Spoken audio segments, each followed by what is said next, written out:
Yeah.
Sound check. Sound check.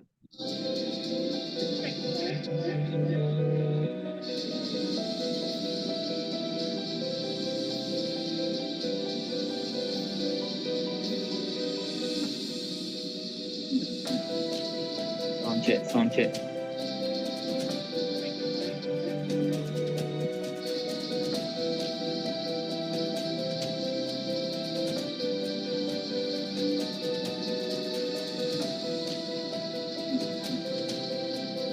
Sound check.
Sound check, sound check, Berarti sound check, gila kulinarinya bukan sound check, sound check, mungkin silang ya. sound check, sound check, sound check. Test mic 1 2 3 4. Improving. Test, test, test. Ya, ya.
Hidungnya tak muncul ini ya.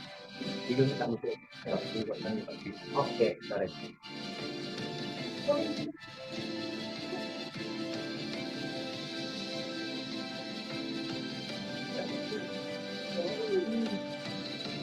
Hidungnya tak muncul ini ya.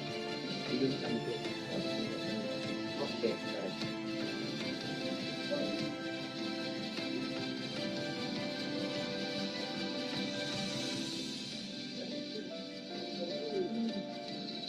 Hidungnya tak muncul ini ya. Hidungnya tak muncul. Oke, sorry.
Assalamualaikum and good morning, ladies and gentlemen.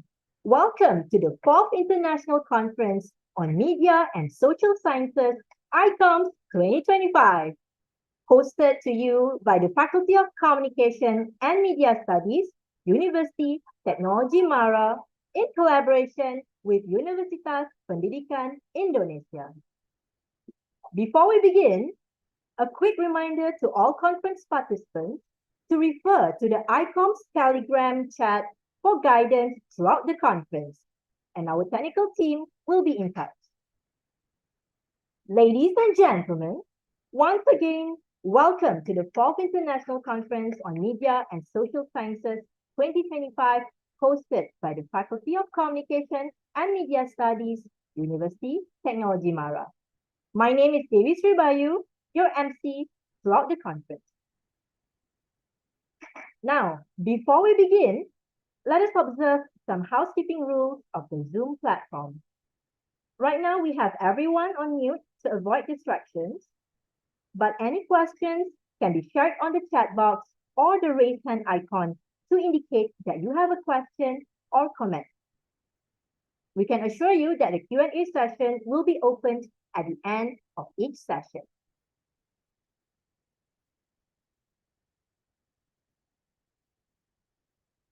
Ladies and gentlemen, distinguished guests, esteemed speakers, and fellow colleagues, a very warm welcome to the pre-conference of the 4th International Conference on Media and Social Sciences, iCOMS 2025, hosted by the Faculty of Communication and Media Studies, University Teknologi Mara.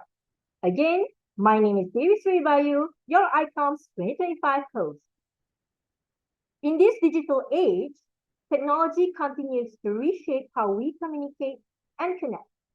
And it's events like this that offer us the opportunity to reflect, exchange ideas, and collaborate. Over the course of this pre-conference, we will explore emerging trends, pressing challenges, and transformative innovations that are shaping the future of global communication. Without further ado, we would like to invite Yang Mulia Associate Professor Dr. Tengku Elina Tengku Mahmad, the Deputy Dean of Industry Linkage, Community and Network, for her welcoming remarks, followed by this year's conference montage. Please welcome.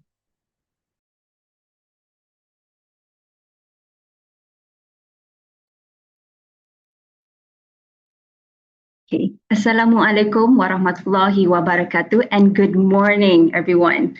Associate Professor Dr. Abdul Rashid Abdul Rahman, Dean of the Faculty of Communication and Media Studies, Puan Farah Naz Karim, our Adjunct Professor, also Deputy Group Managing Editor, Media Prima Berhad, Group Editor of Newsrate Times as well, and Mr. Jafri Amin Osman, Managing Director, World Communication Sdn Bhd, and also our Adjunct Professor, Dr. Prema Ponadurai, Head of School, Media and Communication from Taylor's University. Distinguished speakers, respected colleagues, and esteemed participants, it gives me great pleasure to welcome all of you to the 4th International Conference on Media and Social Sciences, iCOMS 2025, organized by the Faculty of Communication and Media Studies, University Teknologi Mara. Since its inception 6 years ago, iCOMS has established itself as a biennial platform capturing the ever-evolving nature of communication and media, from navigating the future of integrated communication in 2019 to reimagining communication and media in the face of the digital age in 2021 and metaverse and the future of communication in 2023. Each cycle has reflected critical moments in our field. This year, bearing the theme Shaping the Future of Global Communication, Trends, Technologies, and Transformations, we continue that journey forward. What sets this theme apart is its inclusivity and depth. It acknowledges the transformative impact of artificial intelligence algorithmic media, and immersive technologies, while also emphasizing the enduring importance of ethical journalism, strategic communication, resilient public relations, and innovative broadcasting. It is a team that resonates across industries and disciplines, recognizing that communication lies at the heart of societal change and global connectivity. This theme is particularly significant as it compels us to ask how communication will shape tomorrow's world and how we, as scholars and practitioners, can ensure that these changes bring positive impact. For academia, it provides a space to develop new frameworks and theories.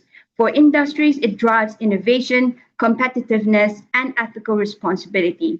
And for society, it ensures that communication continues to be a force for empowerment, inclusion, and transformation.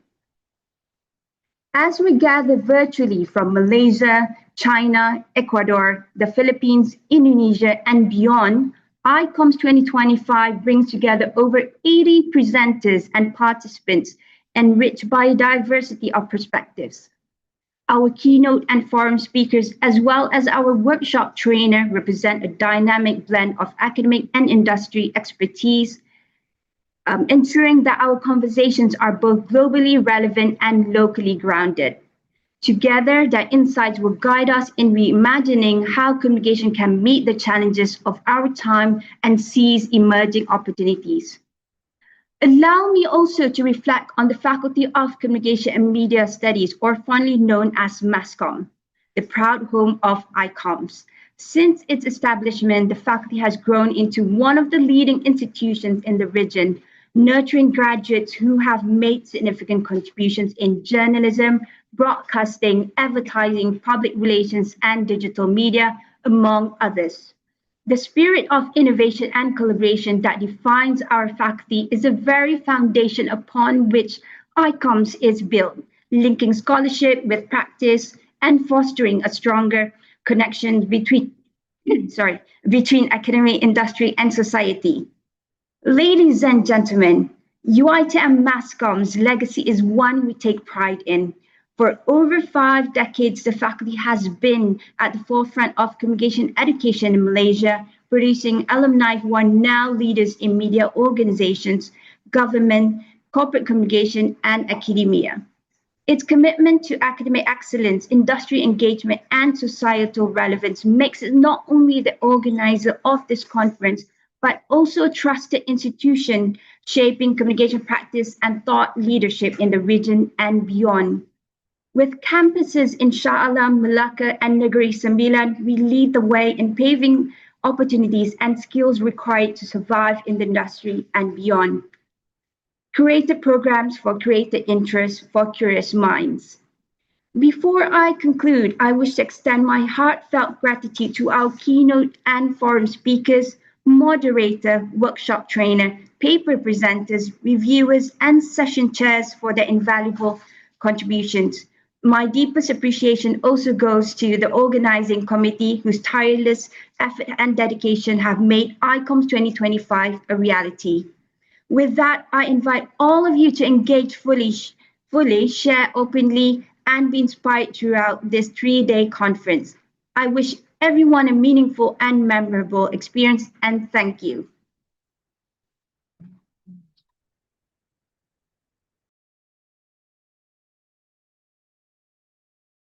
And be inspired throughout this 3-day conference.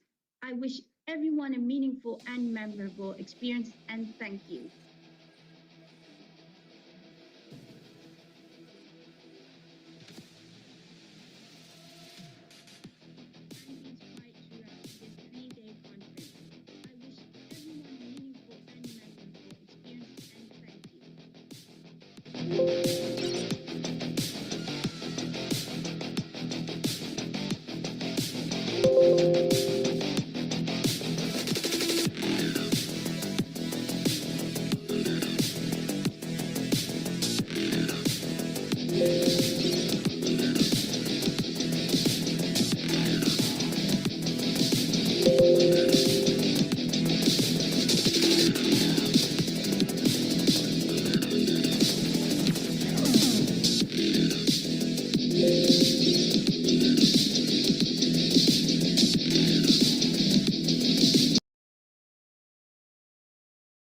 Video on, video on.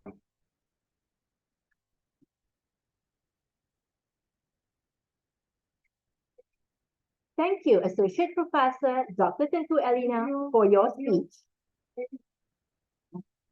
Ladies and gentlemen, setting the tone for this year's conference, let's take a look at what we will be looking forward to, our theme for this year. In this session, we will explore how evolving technologies and global challenges are transforming the ways we share information and connect with audiences. We are honored to have distinguished panelists joining us today. Puan Farah Nas Karim, Deputy Group Managing Editor, Media Prima Berhad, and Group Editor, News Straits Times. Encik Jafri Amin Osman, Managing Director of World Communications, Sendirian Berhad, and Dr. Prema Ponudurai, Head of School of Media and Communication, Taylor University. Moderating the forum is Dr. Shahnun Muhammad Saleh, Senior Lecturer at the Department of Broadcasting, Faculty of Communication and Media Studies, UITM. Without further ado, I would like to invite Dr. Shahnun. Dr. Shahnun, over to you.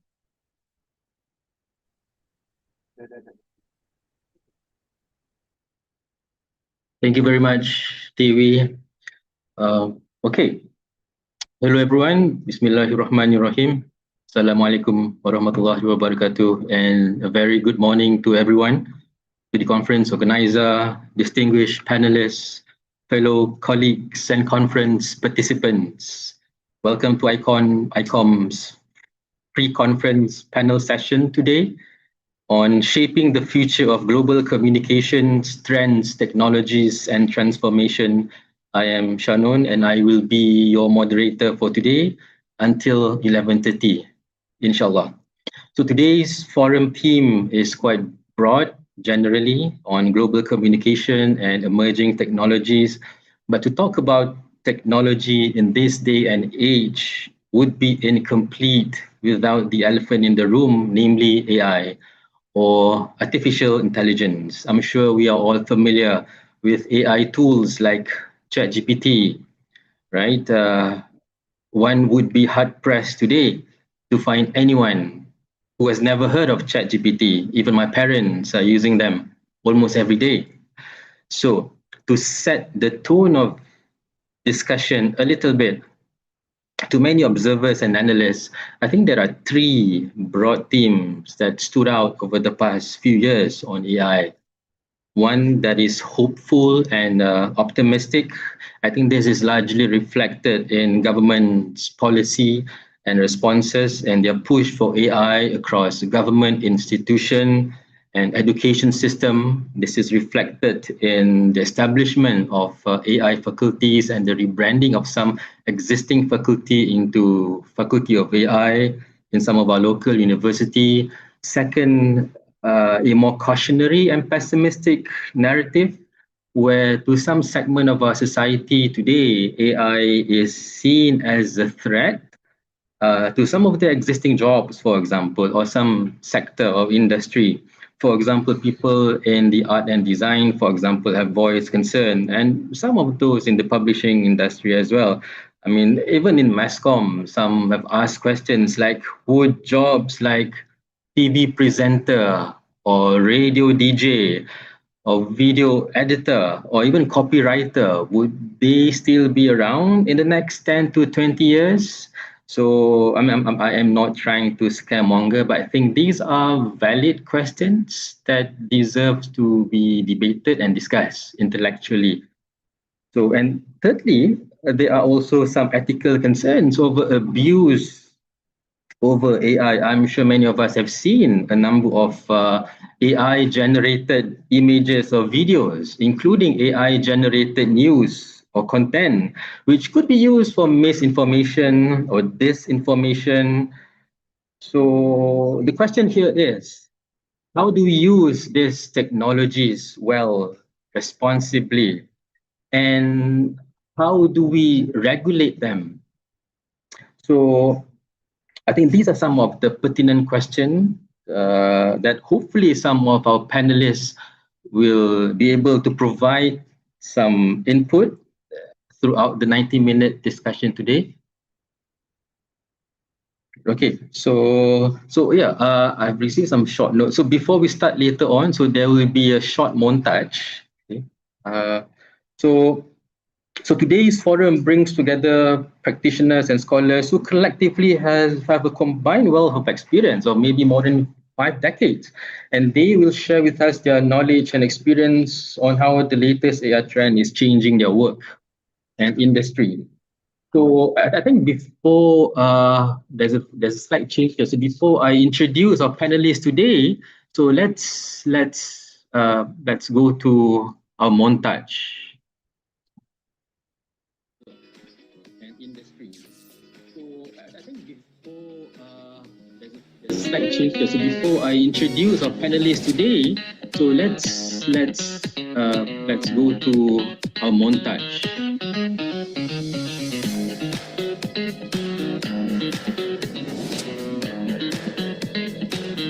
Slight change here. So before I introduce our panelists today, so let's go to our montage.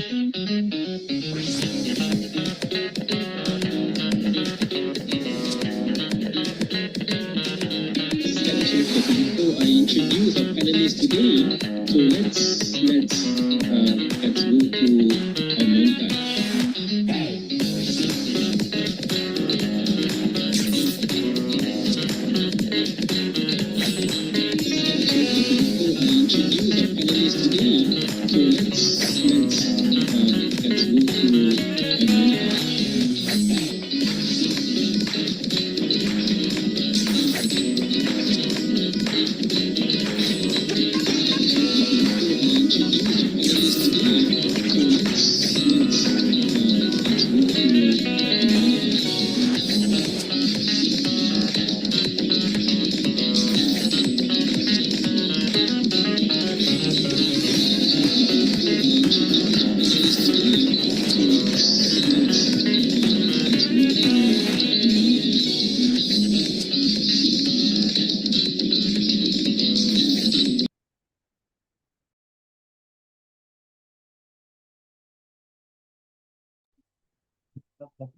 Right, we are back.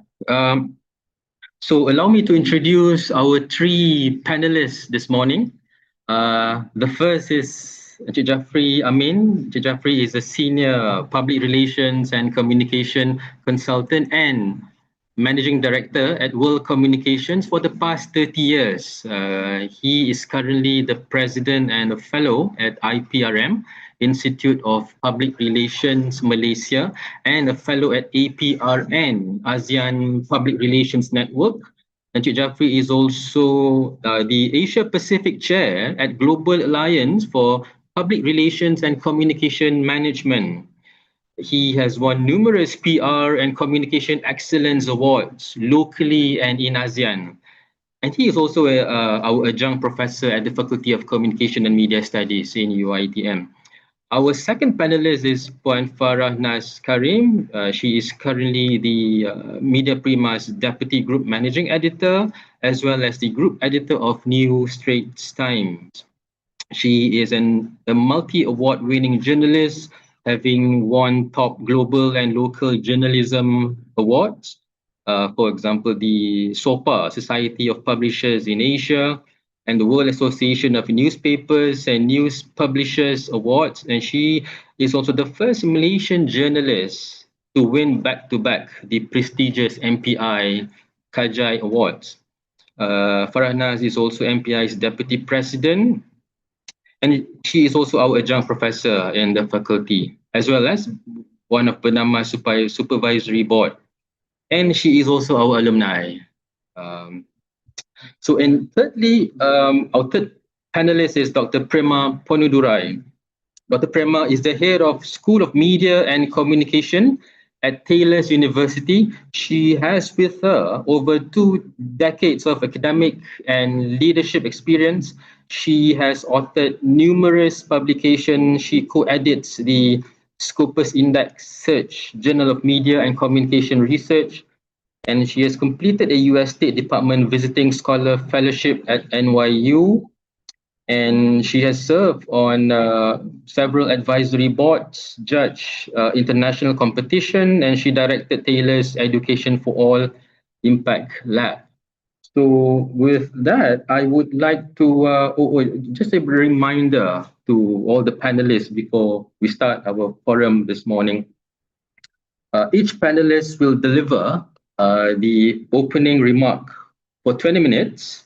This will then be followed by a 30-minute interactive discussion among the panelists, and before we open the floor for Q&A, about 15 minutes. So without further ado, I would like to welcome Cik Jafri Amin, our first panelist to deliver his opening remark and presentation. So Cik Jafri Amin, over to you. Thank you. Hang on, yeah. Check. There's testing from my side. Can you hear me clearly? Testing. Okay, is that better, Dr. Shannon? Okay, excellent. Thank you, Dr. Shannon, and the team at UiTM. Assalamualaikum. Good morning. I must say congratulations to everyone who's online. A heartfelt thank you to to Dewi, first of all, for introducing us this morning and for being the MC. Wonderful job. Associate Professor Dr. Abdul Rasid, who is the Dean of Faculty of Communication and Media Studies and the Chair for iCOMS 2025. Thank you, sir, for the kind invitation to myself and the team. Of course, Yang Mulia Dr. Tunku Alina for the opening speech. Puan Mel for coordinating with me and chasing me for the past few weeks. Thank you. And of course, my friends who's online, Puan Farah at New Straits Times, the group editor. And of course, Dr. Prema, we've met overseas and here in Malaysia. Thank you so much for spending time and sharing your thoughts, your valuable experiences, both Puan Farah and Dr. Prema. Now, a good topic for the conference, Shaping the Comms Future, Trends, Technologies and Transformation. Betul, very true. Globally, here in Malaysia, it is moving very fast. Trends, technology and transformation. On 31st December 1999, I was in the war room at Kementerian Tenaga to launch their first website for Ministry of Energy, Water and Post. I can't remember the actual name of the ministry then. It was with Datuk Leo Mogi and team. And we were doing the media work, and because we are a 360 agency, we were also assisting with the launch of the website. The biggest worry then was Y2K, for those people in my age group. Y2K is also another big trend, technology and transformation at that time, Y2K. In 2006, because we do a lot of annual report at the agency, one of the sections that we had to do in the annual report for PR companies was doing CSR page, because that's part of the requirement at Bursa Malaysia. In 2008, I was with some friends at New Straits Times, Farah, dekat Bangsa, because it was the general election in Malaysia.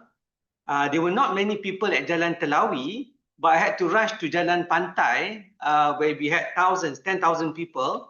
And that was the first time in 2008, I was introduced to QR code, 2008. 2008, and the next day I actually called the QR code company and asked them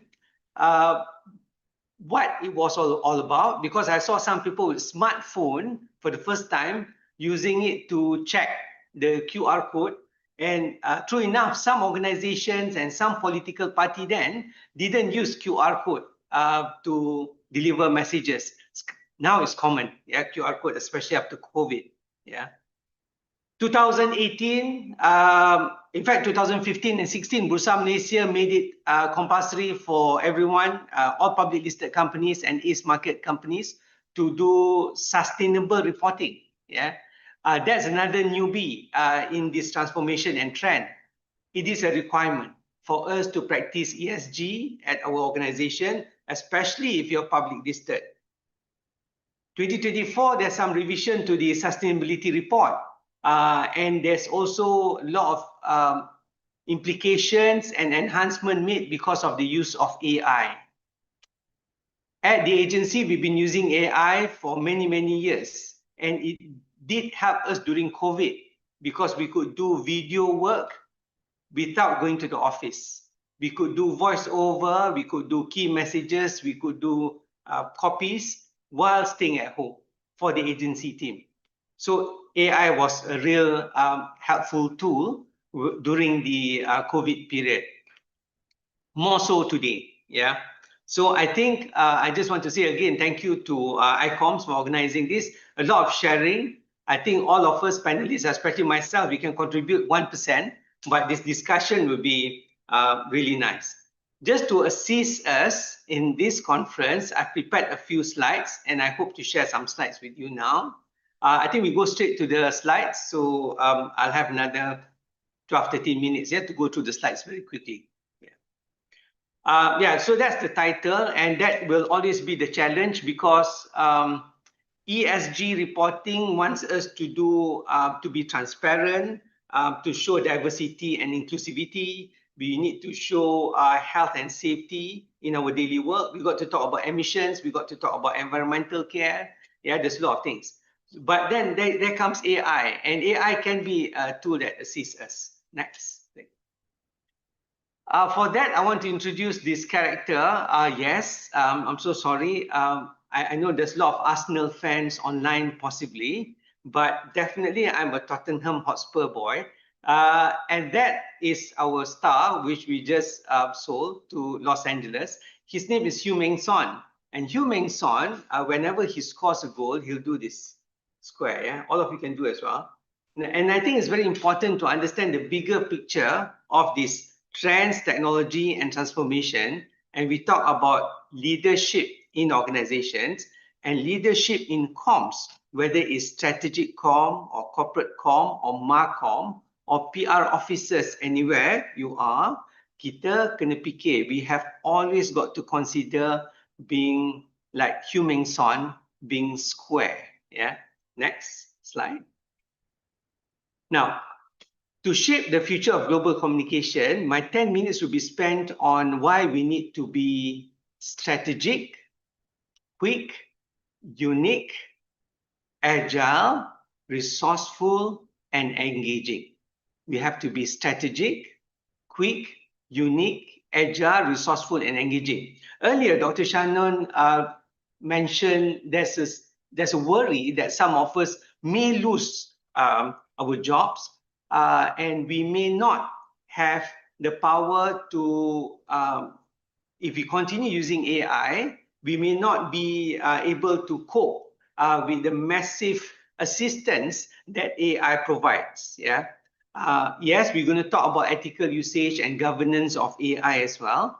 But the reality is for us, for me as a PR practitioner, for my team in World Communications, unless we are strategic, quick, unique, agile, resourceful, and engaging, especially being agile, it's going to be very difficult for us to move on in the next 3, 4, 5 years. Yeah. So my point here is agility is critical, but as we know, even yesterday, after the quick introduction and quick chat with Shannon and Puan Farah, it triggered me to call Puan Farah to see whether we could collaborate on a project soon. Now, AI will never do that. And the only reason I was triggered is because I saw and I know Puan Farah and I know Dr. Prem, and I'm sure we'll collaborate and continue to collaborate because of this human element. I'm sure, I suppose, in the education field, in journalism, in networking, it's critical. Yeah, it's critical to have that human engagement. Next slide. In understanding being strategic, quick, unique, agile, resourceful, and engaging, I just want to tackle the two big letters, which is the S, the strategy, and the E at the end, engagement. When we talk about being strategic, we think of twinkle, twinkle, little. staff, yeah, STAR. Because I think in understanding in doing up the strategy for the past 30 odd years, being a PR consultant and doing communications work, the biggest challenge is to do the mapping, the stakeholder mapping, and understanding our stakeholders. Sometimes the C-suite think that they understand the stakeholder, sometimes the executives, and lo and behold, it could be the Gen Z, the TikTok people in their early 20s who really understand the stakeholder than who we think we know as stakeholder. And it's very difficult to understand strategy if we don't win the trust. And the biggest trust that we have lost, I notice everywhere, here, agency, KL, globally, the biggest loss of trust is internal communication people, internal people. I think when we do strategic thinking, we always think about the external and the customers, whereas actually the bigger challenge that we have with this technology and trends is to understand the internal and our colleagues and our subordinates and our bosses to really understand them. And when we do a campaign or strategic thinking, we really need to think about trust. There comes our third point, A, which is the hero of today, AI. I've been talking about AI for the past few years, and it's very interesting. And I think, Dr. Shannon, you've hit it straight. I think people know about tools. We're going to introduce some tools shortly, but ethics and governance of AI must come into place. And the first defense of any organization or the defending team, we feel at the agency would be the corporate comm personnel or the agency that does PR work or the strategic comm. We should be the one not passing on negative news or sharing without checking. Where possible, comms play a huge role in ensuring the ethics of usage of AI. Now, the other forgotten hero, the huge problem now, is a lot of us quickly do AI work without checking. The other part is doing a strategy without doing research. Kadang-kadang, sometimes the boss say, hey, I want this to be done now. We quickly do this campaign. We quickly do this event. We quickly do this media campaign without really checking and researching what is the, is it necessary to do the campaign or and so on. So I think Twinkle, Twinkle, Little Star, which stands for stakeholder mapping and stakeholder understanding, trust, AI, and research. Coming back to stakeholder, guys, when you look at me, you may think that this stakeholder comes from Penang. This stakeholder doesn't come from Penang. This stakeholder comes from Bota Kanan in Perak. So I think unless we do research, it's very difficult to figure out our stakeholder. Next slide. Yeah.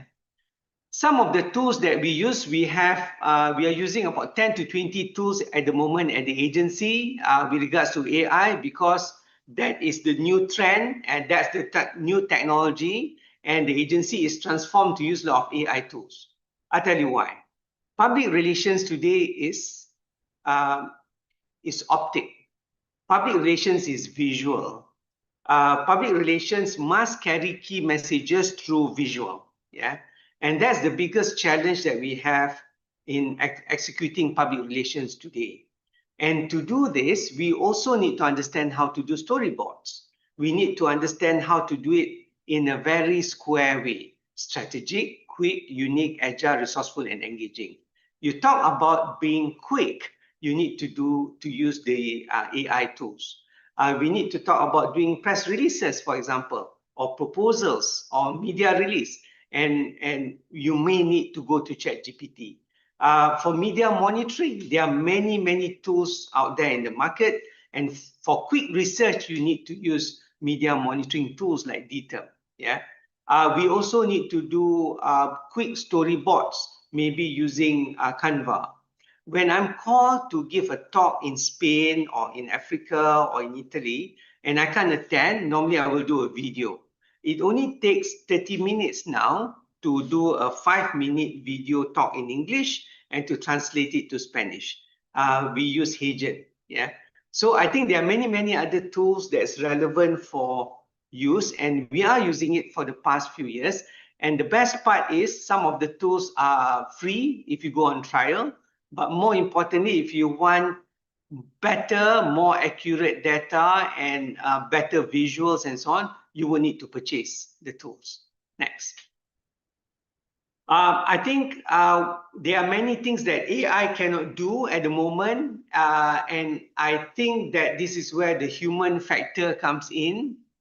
I noticed, and we notice at the agency, when we pitch for jobs, whether it's to big multinationals, international companies, to local GLC, when we do pitching, yeah, and we meet the big boys, yeah, whether it's the Leo Burnetts or the O&M or the Edelmans and so on, when we pitch for a job, the chances are better of it when it is original and is different and is creative and is not pure AI driven. Don't get me wrong, we can use AI tools to create good decks, good proposals, good presentation. But from our experience, chances are these data grab are good, and they would have also been grabbed by other agencies. Therefore, that creative bit must come in, the square bit must come in, the uniqueness must come in for us to win. Even, I suspect, to send a media release to Puan Farah and to many other editors, if it's just about data grabbing, data facts, figures are required, but I think they want to see a winning, a unique, out-of-the-box human interest headline, possibly, or the first paragraph to grab. And I suspect that with the 3E, education, exposure, and experience, we would be able to do a better job of trying to please the customer and the stakeholder. So there are a few things that AI seem to lack still at the moment. Among them, number one, empathy. I'll be coming back to empathy shortly. Next. Number two, trust. I think there's still a very much a human relation activity here. Next. What AI can do is some of the jokes created by AI tak kelakar. It's not funny. So I think to create good jokes, kita kena understand the customer and create original jokes. Yeah. Next. Moving on, relationship building also over time, AI may not be able to do that. Next. Strategy they can assist with strategy, but in the long term, possibly you would need to have your education, exposure, and experience. So there's no way if you say that, Jeff, we finished standard 6, I think I can be a very good businessman. Tapi actually the interaction, not just in the classroom, in school or in university, the interaction and activity that you do outside the classroom at the university and talking to people and lecturers, that plays a huge role in understanding the stakeholder and creating a better strategy. Moving on. And critical thinking, again with the 3E, education, exposure, and experience. Next. Yeah, so coming back to that, that's the bigger picture of being strategic, quick, unique, agile, resourceful, and engaging, which is required, I feel, in shaping the comms future and understanding and absorbing and using the best trends, technology, and transformation. Yeah. Just before we finish, I want to go to the last engaging segment. For engagement, we talk about the 3E, ethics, empathy, which is not tackled by AI, and ESG. ESG is a growing business in the PR consultancy because we really need to understand the usage and the ESG, yeah. Whether we are doing it as part of the comms program or assisting them with the toolkit for ESG. Next. Yeah, so on ethics, I think we're going to hear a lot more of this word ethics and governance, especially ethics. And at Global Alliance, where I am in Switzerland, the directors have come up with this ethical boundaries called the Venice Pledge about how to use AI. I will be passing this to all of you online today. There are 7 pledges on usage of AI, and I think all of them are related to our vocation and our function as a communications executive in the world. Next. Yeah, so Malaysia is about to launch its own guideline as well, as mentioned by the minister a couple of months ago. And finally, yeah, I know in Sustainable Development Goal, SDG, we have 17 goals, but what we're saying is in the recent SDG meeting in Baku, it was discovered that some of the goals are at 0% growth and some at a very low growth.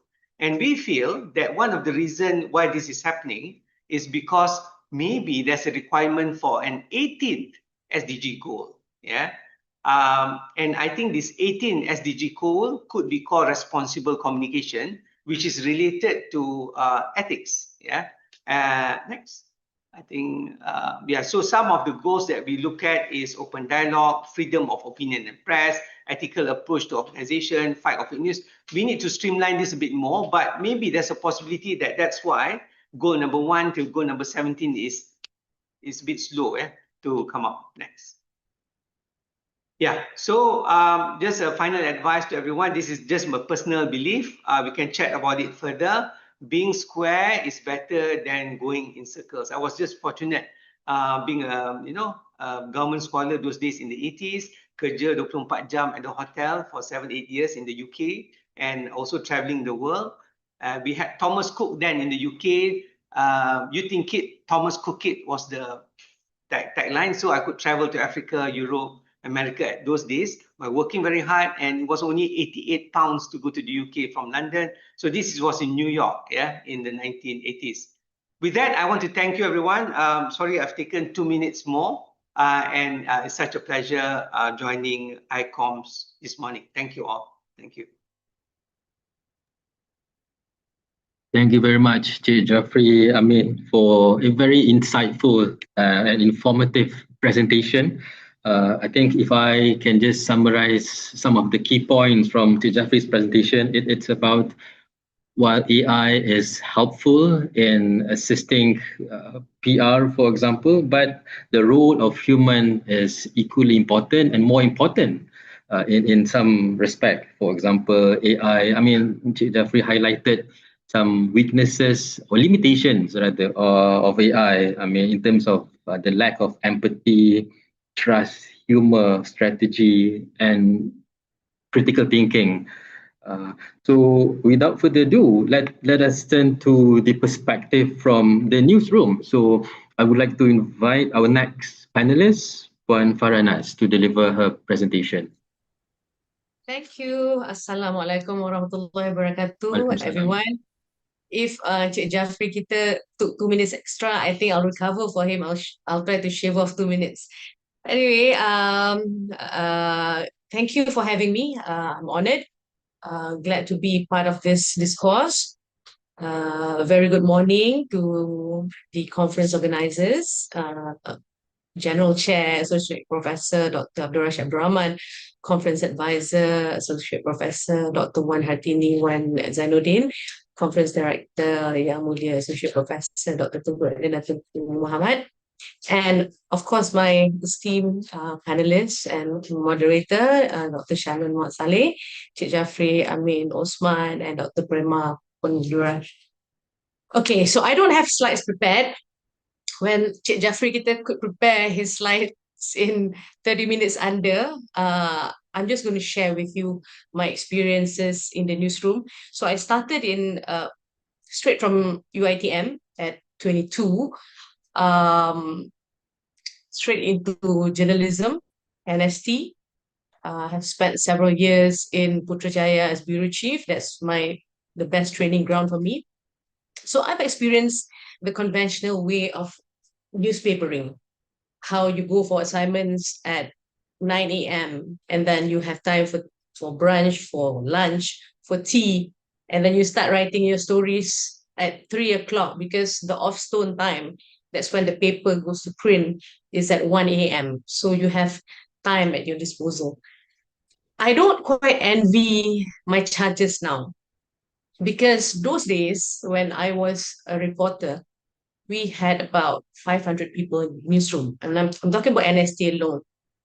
And just 6 years ago, we had 300 people in NST's newsroom, and Berita Harian had 300, Harian Metro had 300. Now we are operating individually with 1/3 of that number. And it's quite funny that the workload has tripled. Our number has become leaner, but the workload has tripled. So reporters nowadays, unlike they have to submit their stories, at least the first 5 lines, while the press conference is going on.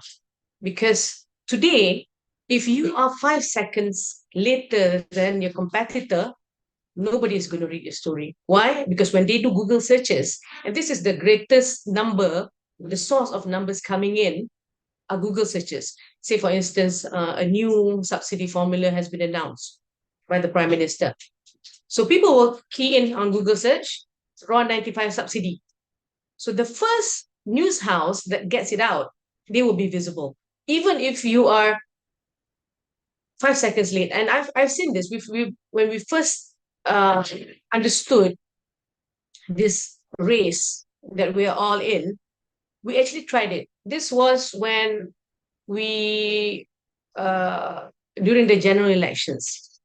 So the announcement of what Pakatan Harapan's name was going to be, everybody was waiting. The minute it was done, we had the trunk story, we had the dummy story, we call it, ready. It's just to put in the name. So that's what we did. But somehow we were 3 seconds behind FMT. So we have this scoreboard, and we could see the number like going like that. We couldn't catch up. So with that understanding, and it's very important that every one of us and those joining the industry soon understand that speed means everything. Speed means everything. You could come up with the best exclusives, but you look at the number of us, the number meaning how many people click onto your story, and just a general story, but of importance, how it will overshadow your exclusive stories. Of course, every now and then, exclusive stories, when you dig up dirt, it matters. But in today's newspapering industry, simply speed matters. And but it's not all dooms for them, because there are tools readily available to our reporters. Those days, yes, you have to put your recorder and then you transcribe your story, what the Prime Minister said. You have to transcribe word for word, because you have to put in his quotes. But today, as the reporter pulls out his phone, recording this press conference is being transcribed real time. And this transcript is immediately sent back to KL, where we have a support team. If it's that important and we need the speed, we support them here. But on normal days, it's all on the reporters themselves. You have the transcript, you have to summarize the story, get the gist of the story, get your intro and the first 3 lines, and you send it in. And then what we are expecting of reporters today is a reporter who can supply content to the various platforms that we have. So newspaper is one part of it. You can take your time with it. Yes, because we still print late. That's about 8 o'clock. That's when we go to print. But you have your social media. You have your Instagram. You have your YouTube. You have your Facebook. You have your X. You have your TikTok. And all these 5 platforms, these are our main platforms. We do things differently for each of them, because we're supposed to cater to the different audience. TikTok is supposed to be more creative. The delivery is a little bit skewed for the younger generation. But you see how it changes, trends change super fast. Just a few years ago, TikTok was for the young, right? Now, every one of us, even our fathers, are on TikTok. They may not post dance moves, but that's where they get their source of information. They want it easy. So being in the newsroom, you have to be super agile and very fluid in your understanding of your audiences. 1 minute, they want long form articles. So the next year, or even less than that, they want everything summarized for them, in 5 para. We see that when online, you see the engagement period is less than a minute. So that attention span is gone. It has not come back, sadly, but I believe it could. Maybe next year it will come back because people are back into reading. We had these problems about Malaysians not reading, but now you are seeing that shift in trend that people are actually reading. But at the same time, people are also very inclined towards just watching videos. So we have to cater to this too. So at that press conference where the Prime Minister had announced the RON subsidy, here in KL, we have a bunch of reporters breaking it down for easy understanding to those inclined towards just watching videos. So that comes your motion graphics, your explainers. So one story is broken down into 5, 6 ways of presentation. Your long form story, your simplified version, your engagement post on FB. In the newsroom, especially over the past 2 years, we have been incorporating a lot of AI tools in our operations. For our foot soldiers, that's our reporters on the ground. They are, of course, using your Google Translator. If the PC is in English and you're writing, for the Malay audience, you use your translator. Of course, your text transcript, voice to text is now part and parcel of reporters' tools. When you come back, if we need that speed and we believe that a simple presentation would suffice to convey the message in the story, yes, we use AI video content, generated AI, but the newsroom, I think in the past year, there's been a lot of challenges. You've seen it in the media.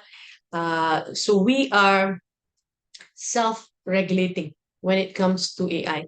Of course, there are laws coming and, people have been held up. But in the newsroom itself, we have always known the perils of using AI without guardrails. So, of course, you always qualify that, this is AI-generated images, AI-generated footage. But when the need arises for us to do it, yes, we do it. But there's always that screening that is done before we publish anything, so that we don't get into trouble. Alhamdulillah, NSTP Media Prima has not gotten into serious problems with the authorities when it comes to AI use, but we do look out for comments, and we do reject a lot of AI initiatives that were proposed to us. For instance, we have this tool that we use in summing up news stories, whereby the text is there, and then the AI tool that we have automatically converts everything into video storytelling. And the system uses generic images and footage. To me, why we are a newsroom, a legit newsroom, and we have the privilege of securing images and footage not available and not accessible to the public. So we're the conduit. We are supposed to share what is actually happening. So to use AI-generated images and footage, I think it would be a disgrace for us if we use too much of it, because we have our, group of photographers. I think there's about 15 permanent and all across the country we use stringers, and then we have a multimedia team that generates footage and go out and do shooting. Our photographers now, they're doubling up as videographers as well, so their cameras, they're able to take pictures and videos. So use them. I told my charges, we use them as much as possible, only when we really, really need to. For instance, we're doing this series on this crime series of how, for example, the late Sosilawati punya case, right? How do you do reenactment? Of course, we have some talents that we use, but some of the actual, you need to describe how it happened, right? So yes, we use AI generated footage, and I think those kind of approach, that kind of use is accepted. People can accept that, but you have to interlace it. It has to be, yes, you want to generate the AI footage and images, but you must be able to show the real thing. That's what people want. You do not want to lose your audience by depending too much on AI. You might as well go to social media straight, right? So that's how we keep our DNA. It's very critical to us. And to touch a little bit more on the speed, the turnaround time from content to delivery. A lot of automation going on in the newsroom. Like I said, how this video storytelling is auto-generated. So that has kind of shortened our delivery time, helped us a lot. Summary of stories is very important for us to understand trends. So we use AI tools to see what stories are trending, what stories people are interested in. Why do we have this monitor behind our newsroom? Okay, I should have a slide for that to show you my newsroom, but probably later I could angkat my laptop and turn it around to the newsroom. I'll do that at the end of my presentation. So this kind of tools, we use it in our back-end operations to look at what's trending. So for instance, you see, naturally yesterday was a super busy day for us with the RON 95 subsidy announcement. So we look at the trends, we look at the comments, we use social media listening tools to see what people are asking, what people are talking about, what hasn't been said during the press conference that's on people's mind. So the natural follow-ups came. Okay, the announcement is, the military and the police are going to be the first ones to start using the new system. So what's next? Our immediate follow-up would be, okay, get the IGP, get the PAT to comment on this. How is it going to benefit the men? And then we see people asking, what about Singaporeans? Are they going to be allowed to use RON 95 now because it's no longer subsidized if you don't have the MyCard? Now, because in Singapore, our team in Johor is reporting to us that, and they do social media listening as well, that Singaporeans are rejoicing. Yay! Now we're going to get cheaper fuel because RON 90, we can use RON 95 now because it's not being subsidized. We don't have to be forced to use 97 because RON 95 at 2 ringgit 60 cents is still cheaper. But is that the case? So that question wasn't answered yesterday during press conference. So we did our digging. Okay, this is going back to what Jeffrey said. The human touch is still very important. You have to ask these questions because whatever you see on your AI tools is from, when it comes to news, it came from us. It's there because it came from us. So that piece of information hasn't come from us. Tomorrow, when you go on your chat GPT, asking how will Singaporeans pay, will Singaporeans be able to use RON 95? Today, I don't think you're going to get the correct answer, but in a few hours' time, because our reporters are going to have a PC with the second finance minister, and that question is going to be asked. We already have that answer, but because it's such a sensitive matter, you have zero room for error. We decided not to publish because, of course, now the media industry is being regulated. Misinformation, you get hauled up. Mistakes, you get hauled up. So from what we got, the answer is no. They're going to still have to use RON 97. So let's see whether that later when you listen to the press conference, it's scheduled for 4 p.m. You see whether we got it right and whether our decision to not use the story that Singaporeans still have to pay for RON 97, then you understand how we operate better. So, what else? Okay, a bit more on our daily operations. Why students must equip themselves with AI tools. Because when you come in here, these are the questions that we have been asking in recent months. How skillful you are in using AI tools, how good you are with video production. How do you incorporate AI in your video production? If I were to ask you to do a documentary on, Malaysia's greatest personalities, and I want it in 2 hours, can you come up with something? Because I need a follow up. Because they just announced this new Sastrawan Negara, a museum for Malaysia's finest. Give me one. Those kind of requests, it comes like that from the newsroom. So I need it in 2 hours. Can you do it? If you tell me yes, you're good for the game.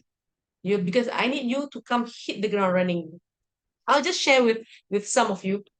When I have trainees, I have 5 at any one time. I know I have a few from UiTM, from UPSI, and a few other universities. I am very easy on them. I make sure my editors guide them. They're never scolded.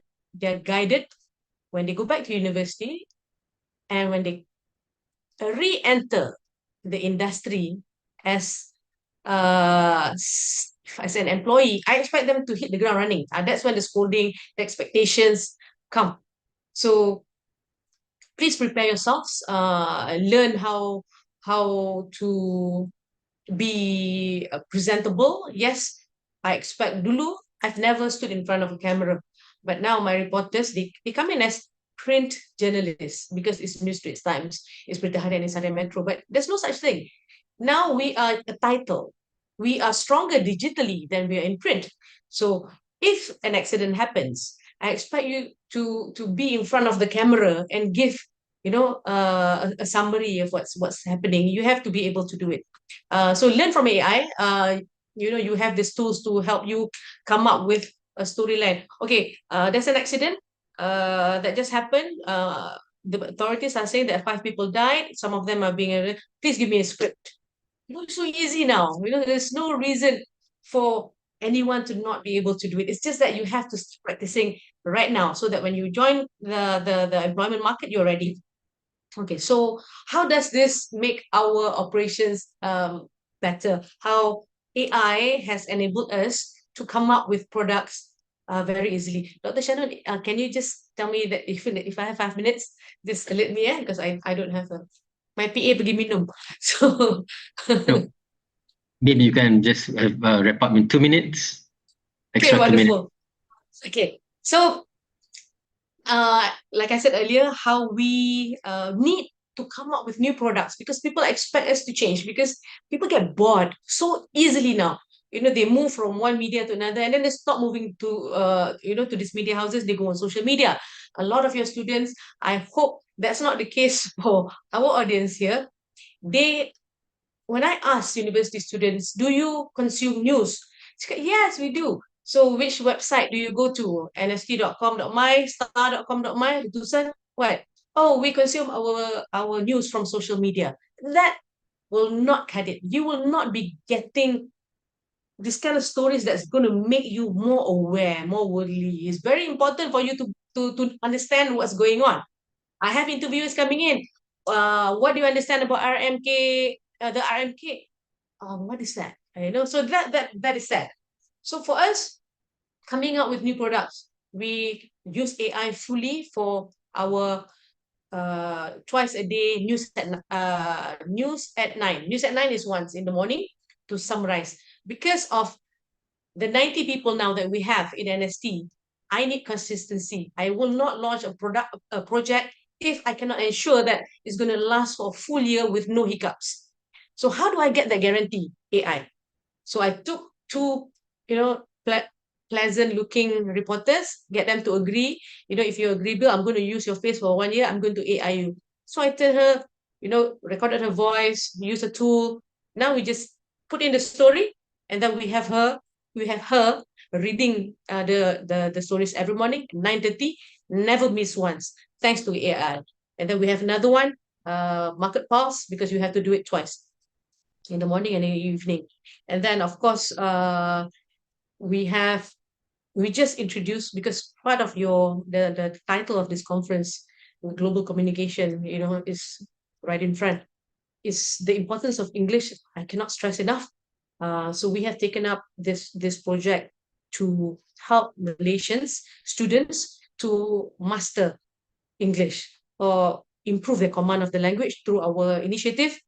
It's called Heard the News. You know, play with words. Hey, have you heard the news? Heard the news? Read with me. The read with me bit is the call to action for this initiative. So basically, it's a no frills project. We just scan a QR code, Jeffrey. New way of using QR code. You scan the QR code and you listen to how the stories are being read. Okay. For that, I need consistency, but I choose not to use AI, because when you read a sports story, you need the kind of a different kind of tone from when you're reading a news story. When you're reading a business story, you use a different tone. When you use it for a travel story, the tone is different. So I have 4 editors. They take on rotation to read 6 stories a day that comes with that QR code. So that is our contribution to the society. Hopefully, it's taken up by your students as well. Get a copy of the NST, but you know, if you can't find them, you just go to our website, you go under Nation, and then you see this line that says Heard the News. You click on it, all these articles are listed in there. It comes with a press to play button, and you can hear how our editors read the stories, and they would have done that the night before. Okay, so let me just take you to the newsroom. Okay, this is a bit unconventional, but let me just show you how it's done. Boleh kita tunggu sekejap Sure. Okay.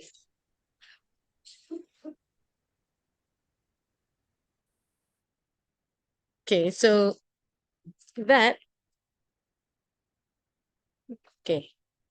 is my newsroom. So this is NST. Those are my editors, the reporters. Usually in the morning, they're not here. They're all out. It's a grave scene to be in the office in the morning when you are supposed to be out looking for stories. Let me just show you something. This is what we are guided by. Okay, Jeffrey, this is my my presentation lah. Okay, so can you see this? Nampak tak? Yeah. Okay, so this is what we are guided by. So you see this story. So now we have this number of people looking at our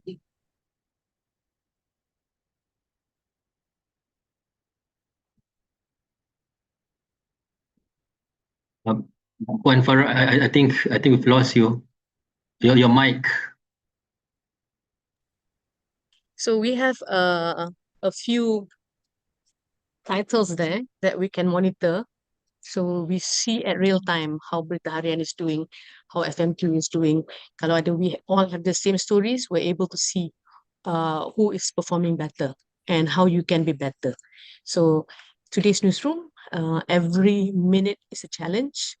We are on our toes every minute. So okay, so that's it. I hope you find my presentation useful. Assalamualaikum. Thank you. Waalaikumsalam. Thank you, Puan Farah. That's a very insightful, interesting sharing. Thank you for sharing your newsroom. I think I wish we had more time for you to share a lot more, but perhaps we can talk more in the second round of our discussion later on. So since we're a bit running out of time, so I would like to welcome our third panelist, Dr. Prema Ponyudurai. Dr. Prema? Hi, good morning, everyone. Good morning. Thank you to the committee at UiTM and also to Dr. Shannon my panelists as well, Farah, Jeffrey, lama tak jumpa. So today's session is really on the topic of trends, transformation in media and communication, which is really timely. And I think it's going to be an evolving conversation for at least the next decade in all aspects of life, in industry, in businesses. So this is going to be something that is going to be in discussion for some time. So let me just share some slides with you.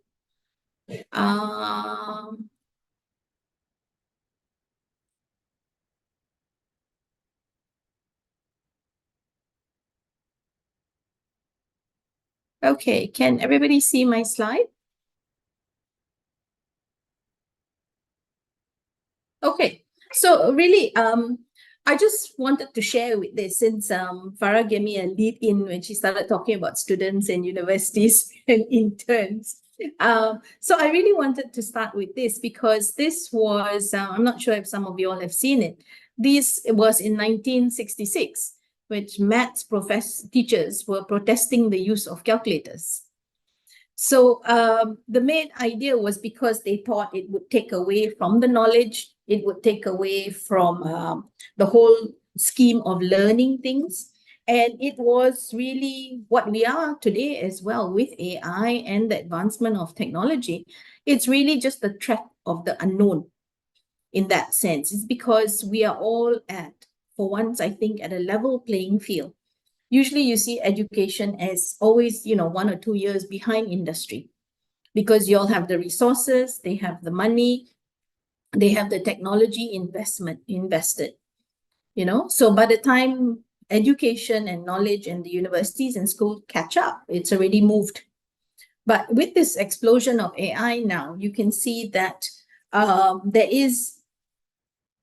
everybody is on a level playing field because it's come straight to the consumer's hand now. Before it was used by industry, and I will share with you some of that later on. And now how it's come straight directly to the consumer, and that's why we've seen this explosion of AI and technology. But as you know, with the calculator, there has been no reduction to people studying business, economics, accountancy, and in fact, it has all increased. So how this is also important because when we look at how civilization shifts are parallel to technological shifts. Okay, so there is from the whole traditional media to new media now. It is important to remember that it enhances the whole civilization and the way we live and the way we consume media. So this is also very important because I want to make a point that traditional media is also important because we are all in looking at digital divisions in the country and globally. There is a digital divide. We're also looking at rural-urban divide. So these are some of the issues. So traditional, there's a lot of conversation with technology and trends. Has traditional media died? Which is something that cannot happen totally. It will still be there because of these divisions. Social economical situation. So it is important that these skills are enhanced with media, but the core skills of being a journalist, of being a producer, of a filmmaker, or a PR specialist, the core skills are what grounds you in this profession, whichever it is, and that comes in as well. So we can see the shifts. This is from the Deloitte Insight. We can see the shifts from the generations, right? So you can see now, overall, about between 5 to 6 hours globally is used on media consumption, either for entertainment, for information, for work, for whatever, right? Everybody is constantly stuck to their phones. So even the purpose of the phone has changed. How many people actually call and talk to anybody these days, right? Hardly. It's only when an emergency or, somebody has died or some accident or something like that, when the phone rings at 3 o'clock in the morning, something has happened. If not, it's just WhatsApp. And sometimes even now, it's considered rude to call somebody. You just text them first. Can I call you in a bit? Right? So how these patterns have shifted between the generations. So even watching cinema, a movie, right? Streaming has all increased with Gen Z, but certain things are still important. Social media hours is higher between Gen Z compared to the boomers, right? Listening to music. A lot of people don't even listen to the radio anymore in the car. It's all Bluetooth connected and all of that with their Spotify and YouTube. So that is important, and how these shifts throughout the generation with parallel and correlated to technological advances has shaped our lifestyles as well. When we consume media, when we look at media. So a lot of these social media apps, what are the most popular now? YouTube, WhatsApp, Facebook. And these were different. Facebook was in the lead for many years, right? But now you see WhatsApp, they've updated their apps, the features. So all of this has also increased. The other one is also in media usage, which platforms that it's used, right? Instagram, more popular now, WhatsApp, Facebook, WeChat, TikTok, and a lot of the China platforms as well are being used. Okay, so you can see the eclectic sort of approach of the platforms as well. Instagram, 10, 15-minute videos, content. TikTok, 15 to 40-second videos, right? And then, of course, you got now YouTube Reels, Shorts, which is about 60 seconds. So you can see even our concentration time has decreased. Anything too long, scroll, scroll, scroll, right? That's what we do.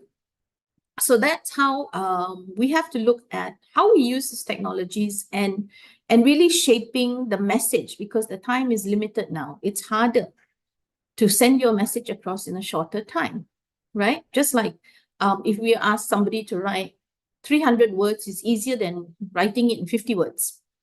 You need the skills. Yeah. So that's where technology comes in. That's where you have all your AI apps and all of that.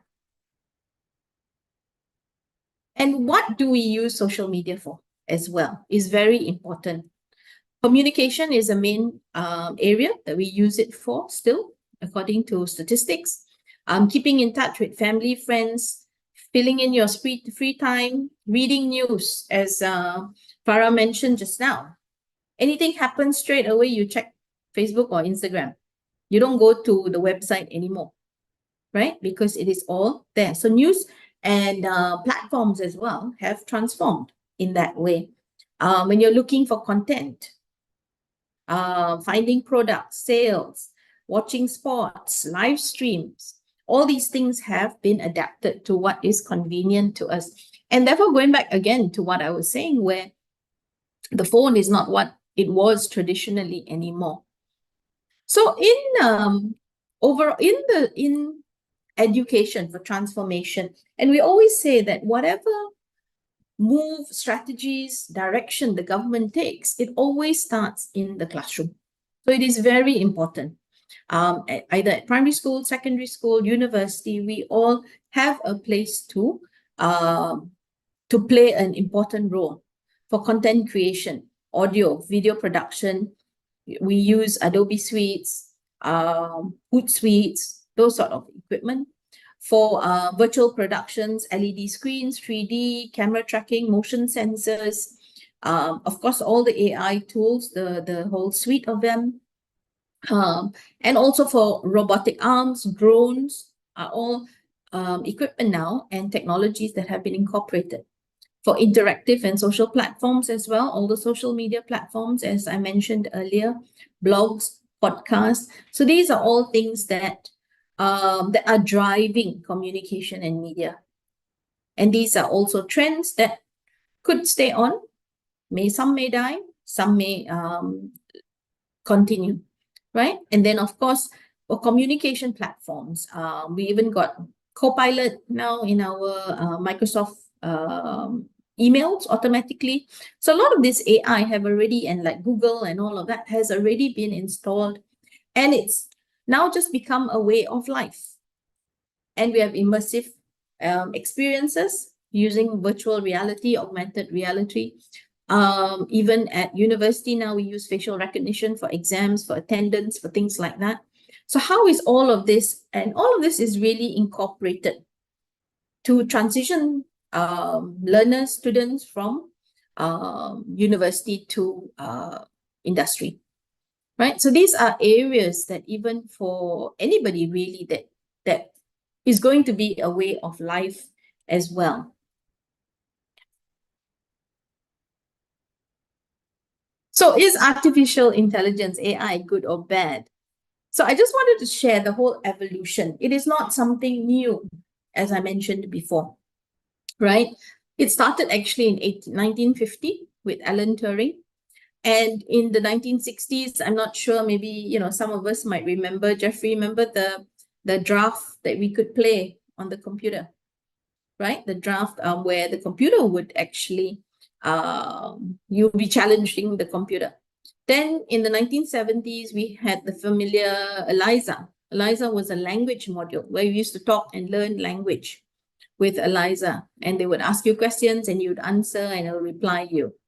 And then, of course, IBM came up with the Deep Blue, which was very intelligent, which I think this was the famous Russian chess player.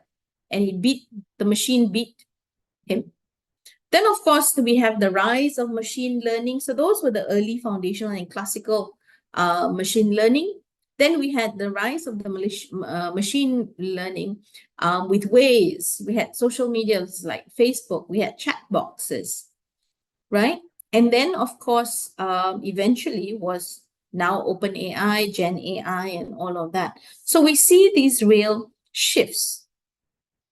And for once, now from 2023, with the launch of ChatGPT and all of that, it is directly at the consumers. So we can use them. It's not organizations and companies anymore. So that's why there is this explosion of it. So how do we really use it? So the popular apps at the moment, ChatGPT, of course, and then we, of course, got Quark, DeepSeek, Genesis. All these are what is being used, and they can be used in a variety of ways. As Jeffrey mentioned, where they can come up with your presentation slides, they can prepare you. As Farah mentioned, they can create your video, your documentary, your short content that is needed, right? But also when you look at AI, it is important. We've seen a lot of deepfake scams, the one with our Agong as well. We've got factual errors, visual errors, the Malaysian flag issues. And then the one about overtrusting as well, where this couple, I'm not sure if everybody saw it, but this couple actually Google used ChatGPT to find out if she needed a visa for Spain. And it said no, and she got to Spain and was kicked out. And she was saying no, but ChatGPT said no, I don't need a visa, right? So this goes into on self-monitoring. Self-monitoring is very important. And it also ties in very much with the ethics of AI usage. So I like calling it AIDER, AIDER, where it is important that people act responsibly first. Use AI tools with integrity and respect. So this is important and touches again on what we talk about in ethics. The second one is inform yourself. It is because it is so new, it is so important that we try and gain knowledge about it. I was having a conversation with my daughter a few weeks ago, and she was uploading because she had this new app that could dance and all of that when you upload. And I was telling her about the importance of it because you are actually feeding it information, right? So you are feeding this platform information, which will later be used for other reasons. Somebody else goes and uses it, create a picture of, you know, a Malaysian Indian girl or whatever. Your picture might show up. So the ethics behind it. So you need to understand and need to share and equip yourself with that knowledge. Disclosure, disclose the use. I think that is very important. Be transparent when AI supports your work. At university as well, we have AI policy. We also have, we teach, it is important for people to know how do you reference it? How have you used it? Where have you used it? Okay. So it's really the blend of just not saying, okay, you cannot use or you can use, but how do you integrate it responsibly? Okay. And then again, what we were saying is evaluate outputs. We critically assess AI generated content for accuracy. I know Farah mentioned a lot about speed. The speed of news is important. The race for the news is important. And it is. But that's when we find that a lot of the content was not accurate, that there was no verification processes taking place. And also then it's easy because, oh, okay, tomorrow I'll just put up another piece and say, oh, so sorry, the information was wrong or the person's name was spelled wrongly and things like that, which we see more and more as an occurrence. So again, the verification of information is very important before anything is used from AI. And of course, respect privacy. Be very careful in ethical practices to protect personal information and others. So that's really the aider that I use in order to bring out these steps as well when you're using AI, and in order to do it respectfully and with integrity and with ethics. So as we look at the shifting of all of this, we can also see that, for example, from the newsroom or from PR or from production, that the amount of time we spent developing the news, sitting down, writing, thinking, being creative, and all of that is now shortened. And there is need for more time towards the end, towards refinement, editing, reviewing, verifying. But the work is the same, right? It's just now we have the aid of technology to improve, to speeden that up. So I feel the most important skills now, knowledge, everybody has knowledge now. You can Google anything and find out anything about anyone, any country, anything in the news. Everybody has access to that now. So the shifts that we are seeing in skills is really learning to learn. We need to know how to learn, how to be independent learners. How do you be, understand? Which sources do you use? How do you find information and learn from it? Right? Just like how we want to cook something. First thing we go is YouTube, right? Recipe, ayam rendang or whatever, right? So that's the thing. So how do we learn these skills? For upskilling, reskilling, companies and universities cannot keep track, cannot keep updating. Just like how Farah said, NST is bringing in the English program, right? So it is a continuous cycle, and we're going to be doing this for decades to come. So learning to learn independently is a very important element, right? The other one is language skills. Language skills is so important these days in order to be able to manage the AI. Because remember, we always say rubbish in, rubbish out. If you don't have the language capabilities to prompt AI, to look for information, you are not going to get what is the quality that is needed.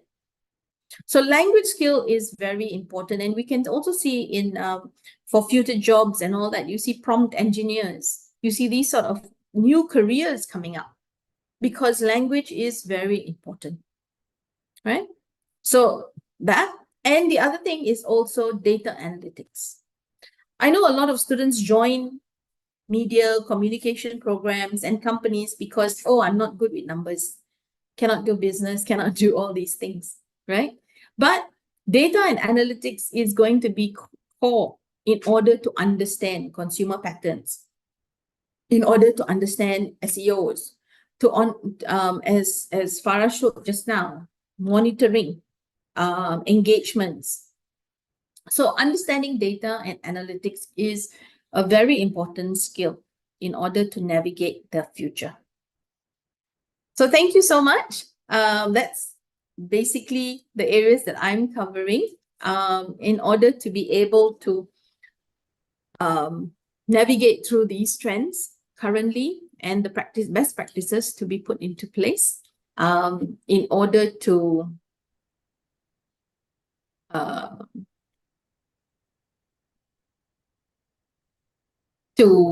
manage this evolving field.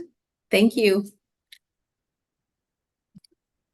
Okay, Dr. Prema. So I think thank you for providing, bringing in the academic context and the historical context and providing the big picture on the role of technology and AI. So I think we can proceed to the second round of our forum today. So with that, I would like to go back to Cik Jafri. Cik Jafri, okay, so you mentioned, Jeffrey, you mentioned earlier on in your presentation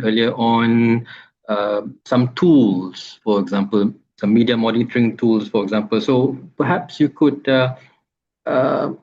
compare, to kickstart our second round today, perhaps you could compare and talk about what was the previous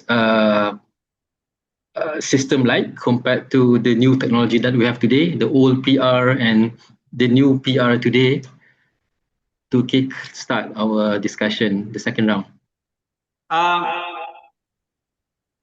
Thank you, Shannon. I think very good presentation by both panelists. I learned a lot from both Farah and Dr. Prem. I think very good question.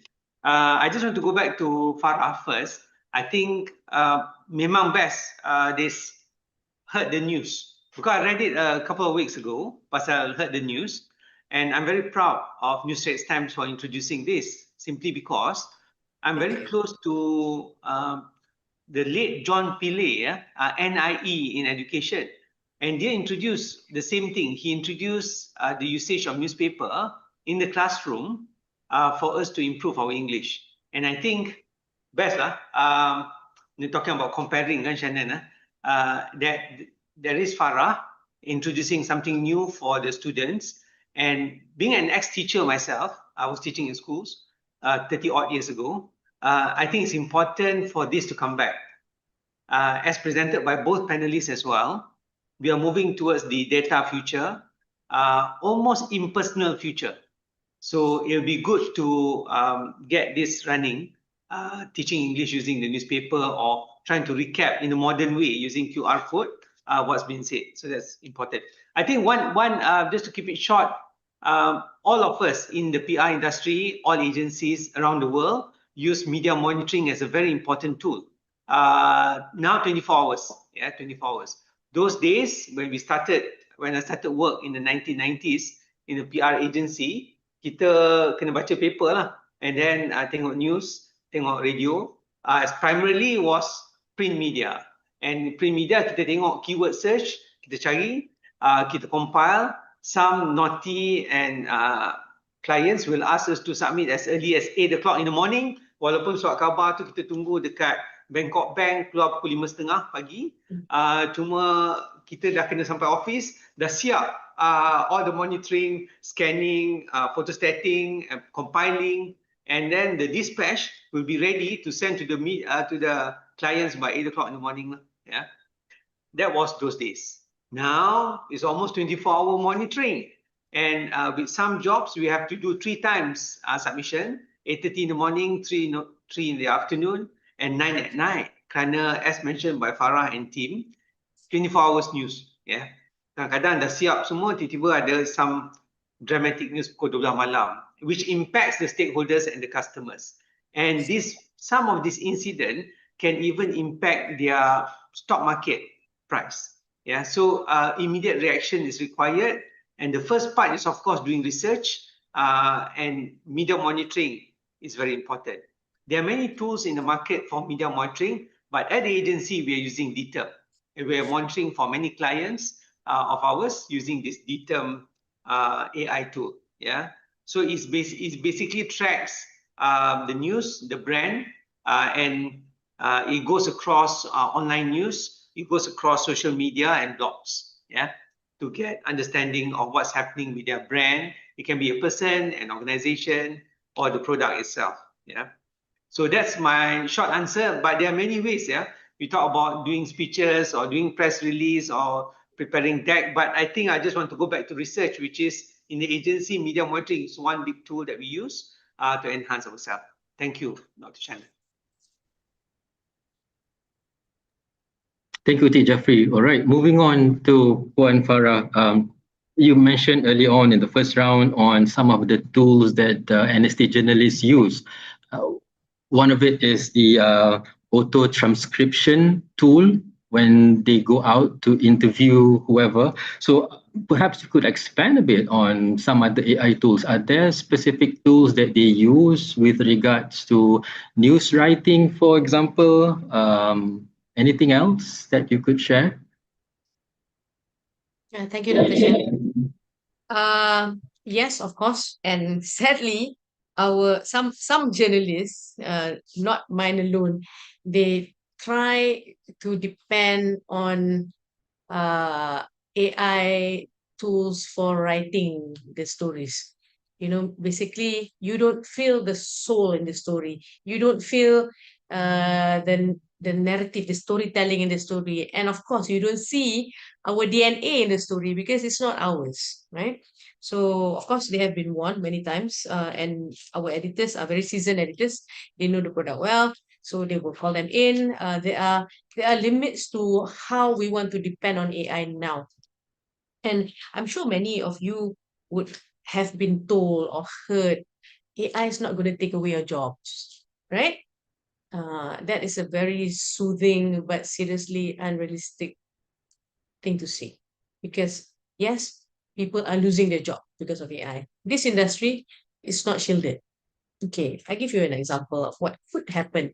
Of course, we are trying to, that's why, contoh lah, my editors, they in the pages, they make sure the copies are well written, ada grammatical error ke tak. Because the first line of screening from our news editor could have missed it, so they are the final gatekeepers. But if we bring in auto, what do you call this? There's tool that I'm looking at untuk lay out the pages automatically. That means satu page tu, our paper is this size, you can have 3 stories. So auto-fitting. And as it gets better, do I need sub-editors? Because there's quite a sizable number of sub-editors in news organizations that run print copies. This tool was introduced to us 5 years back, but we chose not to take it up then because it wasn't good enough. Because dia tak boleh detect which one becomes the lead story, which one goes second most important story, the fillers. They can't do that. But can they do it now or next year? I'm sure they can. Get things, get better. It's simply that. So that's why for my graphic artists, graphic artists, how do you put it in graphics? How Raw 95 is going to benefit you, right? But tell me there's no AI tool that can do a great job at it, right? So I have about 15 graphic artists. So what's going to happen to them? But we're trying to keep everybody. But the past year, I've been asking them to multitask. Sub-editors are clearing copies, are doing half the job of news editors. Sub-editors, I encourage them to write. Write, stories, not news stories because they can't go to the field, commentary pieces, travel pieces, graphic artists. You learn motion graphics. You try to learn how to do post-production for a documentary. These are different skills altogether because the skills that you have now is treated for print, and then with a little bit of tweaking, is also usable for our digital platforms. But We're talking about graphics that you see on Bulletin Utama, graphics that you see on documentaries. You look, to the West, sometimes to see where they are at. You learn from them and see how you can adapt. Because as much as possible, we do not want to be any leaner. But if, when push comes to shove, when you have to relook at your numbers at the productivity level, you see who can multitask. It's as simple as that. That's why my reporters no, it's not just print. It's not just how good you are at writing. Put pen to paper and come up with something that I can take from Bernama. We subscribe to Bernama. We pay 10 ribu every month. So if the PC is going to be there, everybody's going to have the same story. I can just take Bernama. Or, if the story is not too critical at that time, we have our sister papers. Berita Harian can depend on NST, Metro can depend on Berita Harian, because our network is huge. So where does that leave you? You must always ask yourself, what will happen to me how do I make myself indispensable? I have the skills. I have this set of skills, and you don't have to be a pretty face. You can just be presentable. For Bulletin Utama is different lah, because people like to see beautiful, good looking. But social media is about authenticity, how you are there, because you see, there's something great that's happening to mainstream media. By mainstream too, I don't mean yang print tau, because Malaysia kini is now mainstream. It's based on the number. When people see something, they are unsure. When they see something on social media, when they see something on Siakat Keli, Siakat Keli, they know adalah social media. Dia tak turun ke padang, dia tak ada reporter hantar. And this is such a critical piece of information that they need to know that is authentic. They go to mainstream media to check. And people tend to forget that we are social media. Our social media numbers super high. Berita Harian, Metro, NST, we are in the top 7. Berita Harian Metro is the number 1, number 2, number 1, number 2. English paper ni susah sikit nak compete with Malay papers lah. But the number is there. Star is also quite high up. So because people come to us to verify news, because they know we were there. When it happened, we were there. So we are social media, but we are credible, authentic. You heard it from the horse's mouth. That's what we are. Thank you, Puan Farah. I think that is both insightful, and I think the part where you mentioned on some of the, it's both insightful, interesting, and worrying at the same time. So let's go to the bearer of that news. So let's move on to the third, Dr. Prema. How do you see such AI tools being used in the academia based on your experience and knowledge in the university, and how can communication and media scholars benefit from it? Prema? Yeah, I hope I'm not lagging because the internet is quite. Yeah, so we incorporate it in 2 ways. One is in the teaching and learning. So in the teaching and learning, we have, of course, all the AI tools, ChatGPT, Perplexity, we use DALE, Suno. So there's a lot of it. We actually give our students full access to Adobe Suites when they register as well. So they are taught based on all of that, which from my understanding is also industry standards. So we are looking at them to prepare them with the skills in order to hit the ground running, right? And then we also have DaVinci. We also use Canva, CapCut, and there's a lot of free apps available where students can also rely on their own. From the management point of view, we've also continuously having AI training. I was recently at the conference for AI for good use for the educators with the National AI Center under the Ministry of Digital. So there is a lot of training, a lot of apps as well being incorporated. As I said, now we have Copilot, we have all these things to help us in our everyday tasks. It even drafts emails, answers your emails for you. So which I really don't trust at the moment, so I still have to look at it. before I send out. So these are important elements in order to enhance the program. So of course, a lot of times it's the question of, is it killing creativity, right? So that is the biggest challenge, in where we are trying to see how it can aid in creativity, in designs, in concepts, in ideas.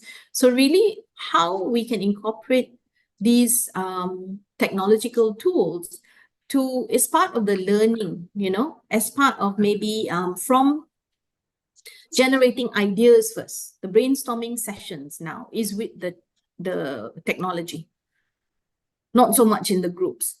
Then everybody comes together with your ideas generated. Does this work? Does that not? Does this work? Does that not work? Right? Which is better? Oh, how can we enhance this basic foundational ideas and concepts generated?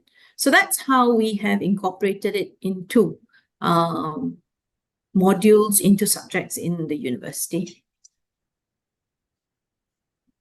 And we've also added in a lot of these different elements. So instead of doing presentations, now we do podcasts.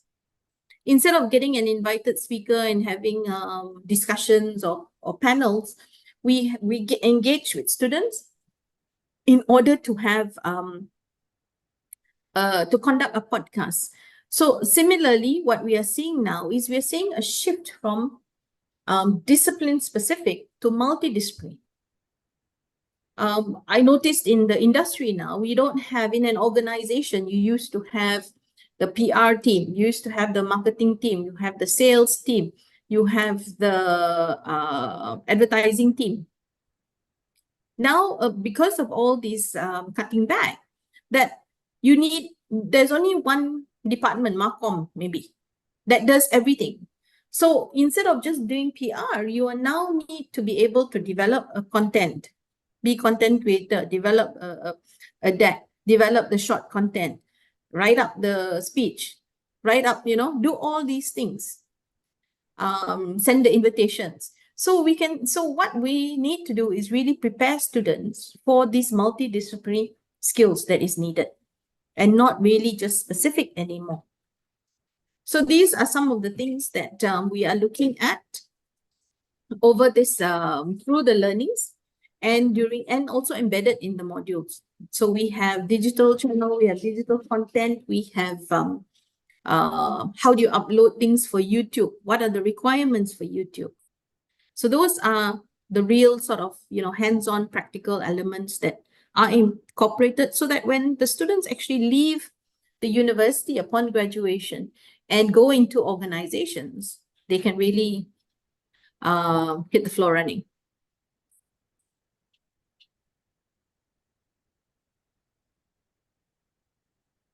Dr. Janan, can you hear me? Oh, all right. Okay. Thank you very much, Dr. Prema. Okay.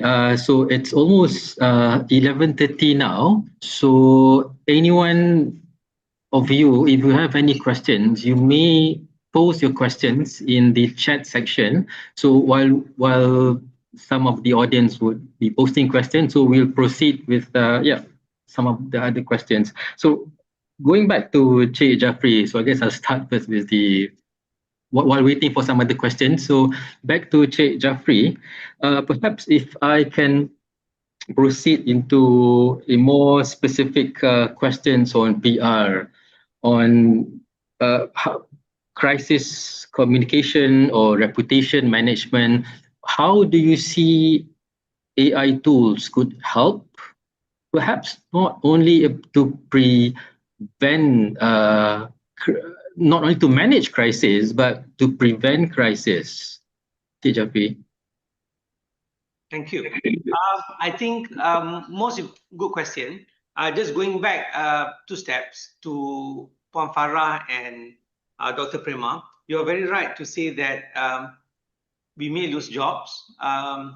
Lecturers also may lose jobs in the end, not just journalists. PR practitioners may lose jobs. I think Puan Farah hit it straight when you say that you have to have value. Value, whether you are creative, as Dr. Prema said, creative is only to the extent of what the stakeholders or customers are looking at in the end. Whether you are agility, Puan Farah said, it's about the reskilling and upskilling, and what value are you giving back to the organization? If there's not enough value, then, is there any point of employment? This is the truth. And even in the agency, Puan Farah and Dr. Prem and as well Shannon, I think this is important before we go on, because to understand a crisis means you also have the education, exposure, and experience, and you can't just Google it out or use the AI. Many crises or even issue management looks the same, but there are different strategies in place.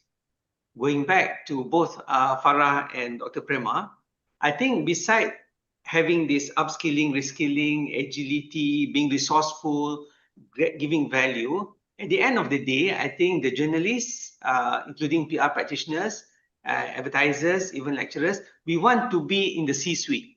We want to be in the board. And for us to have that, we must have good strategic thinking. Good strategic thinking may not necessarily come from AI tools, even in handling crises. AI tools are brilliant for tactically moving fast and for us to do things quickly and come up with certain tools and ideas to support the bigger crisis handling. I'll give you an example. Many examples, but I'll give you one. Many years ago, we had a crisis with a drink product. Yeah, it's a blackcurrant drink, and it was discovered they didn't have a certain vitamin in that drink. It went global, so there's a fear that everywhere in the world you might lose hundreds of millions or billions of dollars because it's discovered in New Zealand that they didn't have a certain vitamin. Of course, we know in Malaysia that product has got the vitamin because it's certified by the pharmaceutical division of the Ministry of Health. But what do you do? So the AI tools will say immediately prepare a press release. The AI advisory will also be to post it quickly. The AI advisory will also say that they can assist with the media release. The AI tool will also have, we have an AI tool that can disseminate information very quickly to media houses and selected other small portals. So that's how far, but we didn't go that route. Why? The AI tool didn't tell us that actually to promote trust quickly is not by using the press release given out by the organization. You should use third party and key opinion leaders to talk about the truthfulness of the blackcurrant drink. That can never come from the AI tool. That can only come from exposure and experience and education. And networking, as Puan Farah said, kalau tak ada networking pun susah. Then where do you get the key opinion leader? It could be a professor at the university. It could be someone from the Ministry of Health. It could be a third-party endorser from the consumer group. And that has got to be done fast. We've got to find the people to support the organization and the product in that crisis. Yes, my short answer is Dr. Shannon use the tools to make life easier, to give value and to create speed and to be square, to be strategic, quick, unique, agile, resourceful, and engaging. But does it mean that we will be able to tackle the crisis fast and effectively and impactfully? Maybe not. Maybe we still need the exposure and experience and networking to solve the crisis. Back to Dr. Shannon. Thank you very much, Cik Jafri. Okay, moving on. Hello, moving on to Puan Farah Nas.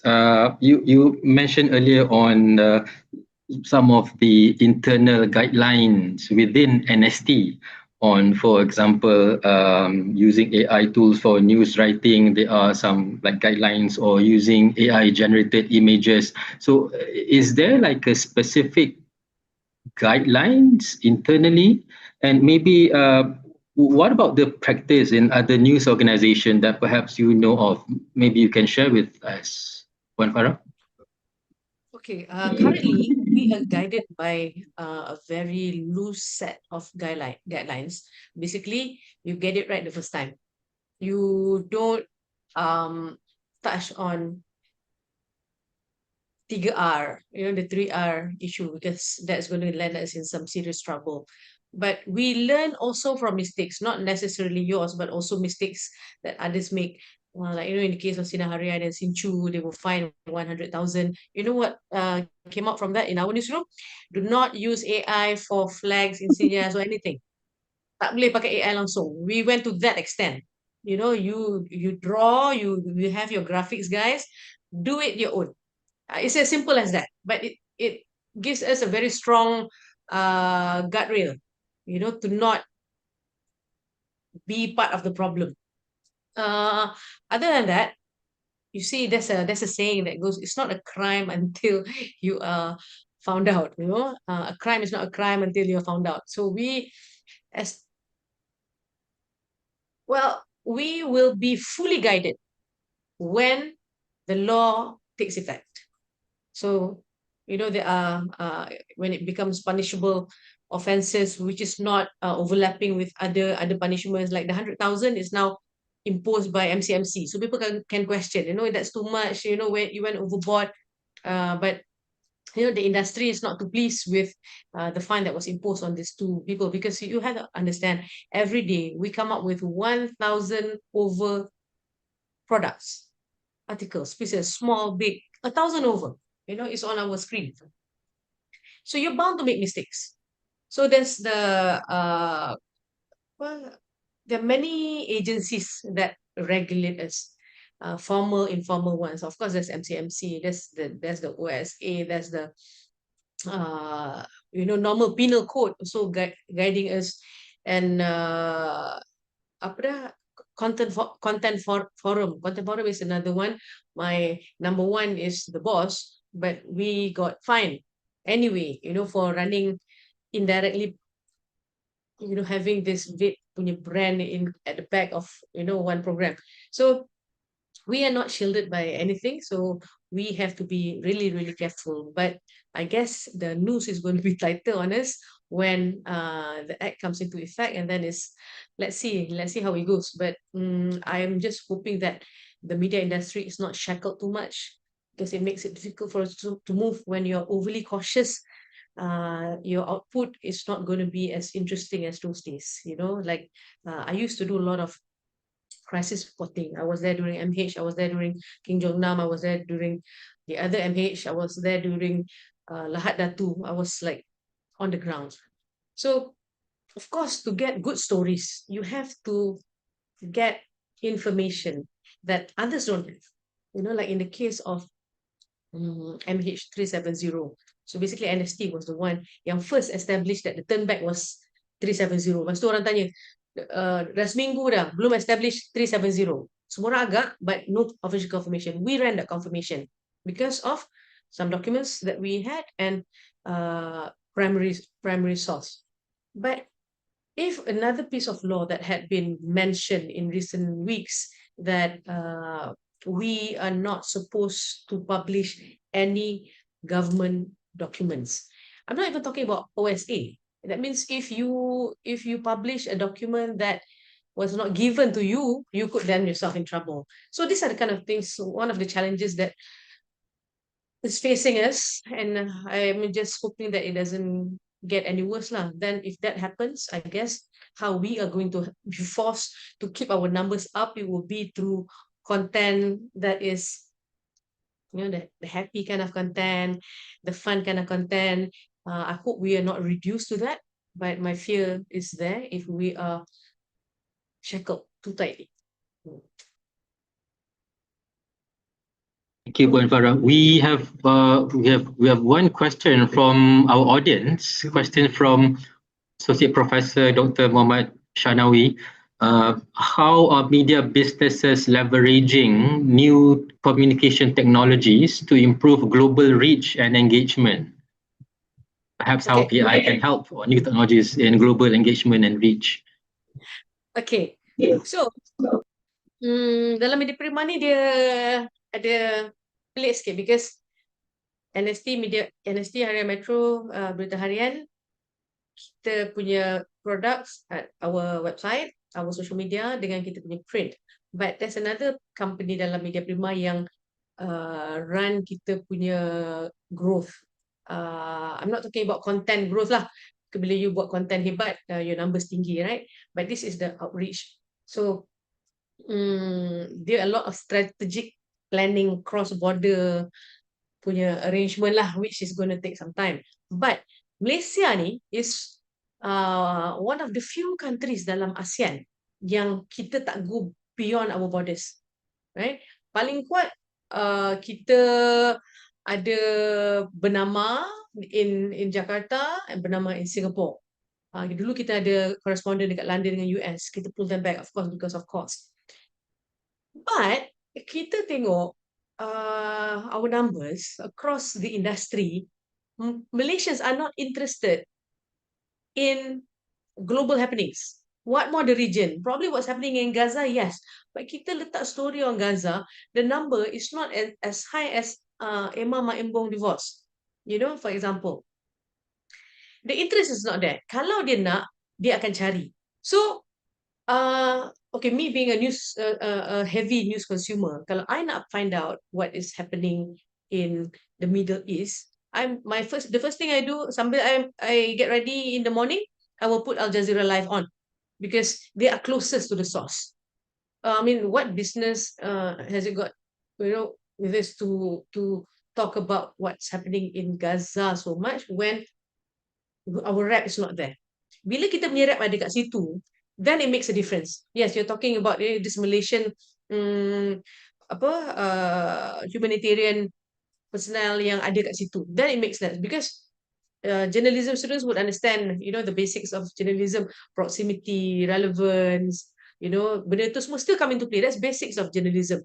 But of course, we do want to go a little bit, not global lah. It's not going to be CNN Malaysia. Even CNN, you know, they have CNN Indonesia.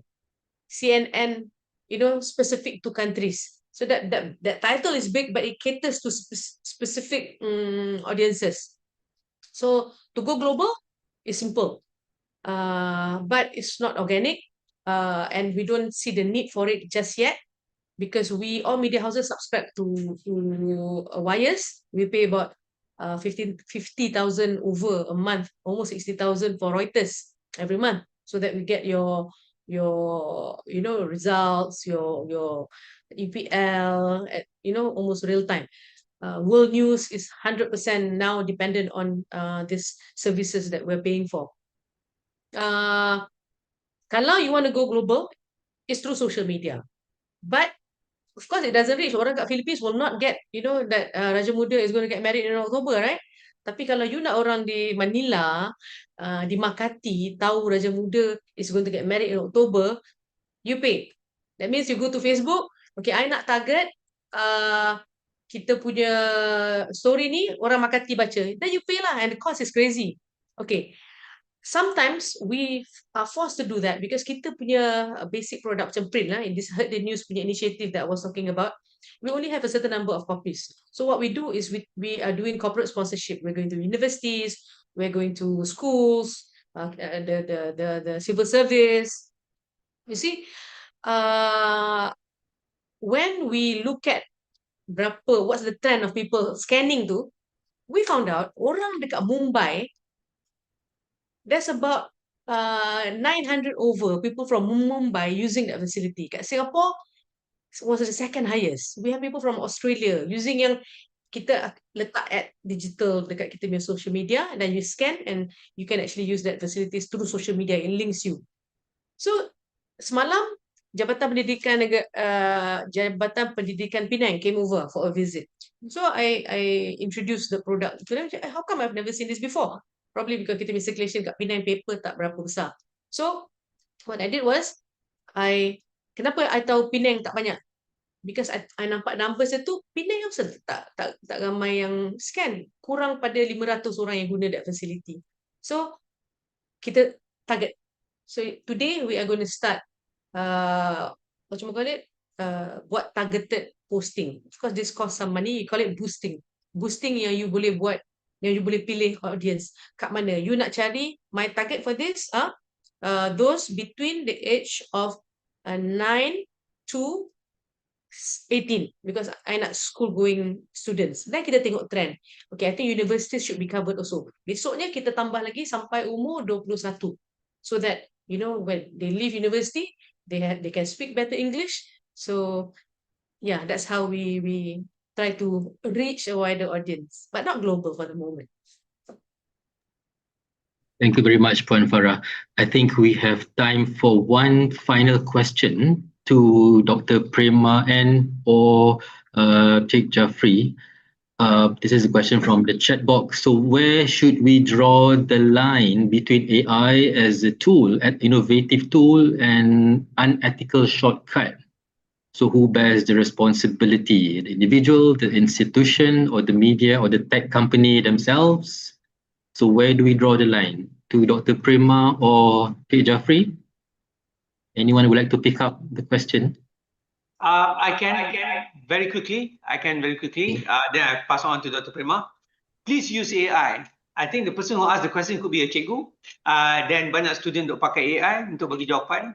Kita kena biarkan dia pakai AI, tapi kita kena ajar the student. We have to teach the students to tell them that they will start using AI. If we cannot tell them not to use, they have to use.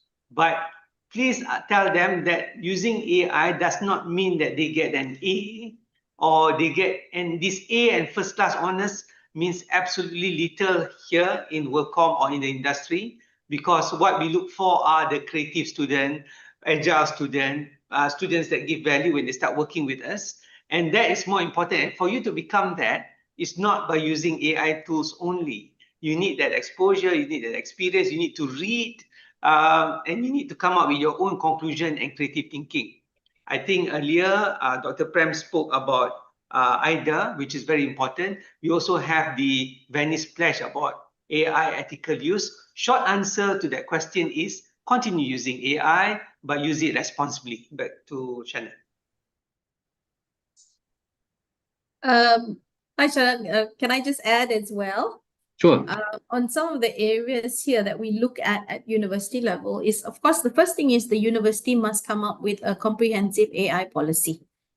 Like, you know, from before we have plagiarism policies, we have Turnitin, we have all these safeguards, right? So similarly, with AI, the university has to come up with a comprehensive policy on AI usage, outlining where it can be used, where it can't be used, and how many % is allowed as well. So that we also give responsibility and autonomy to the lecturers to decide depending on the assessment and where it's going to be incorporated and how much of it they're going to allow.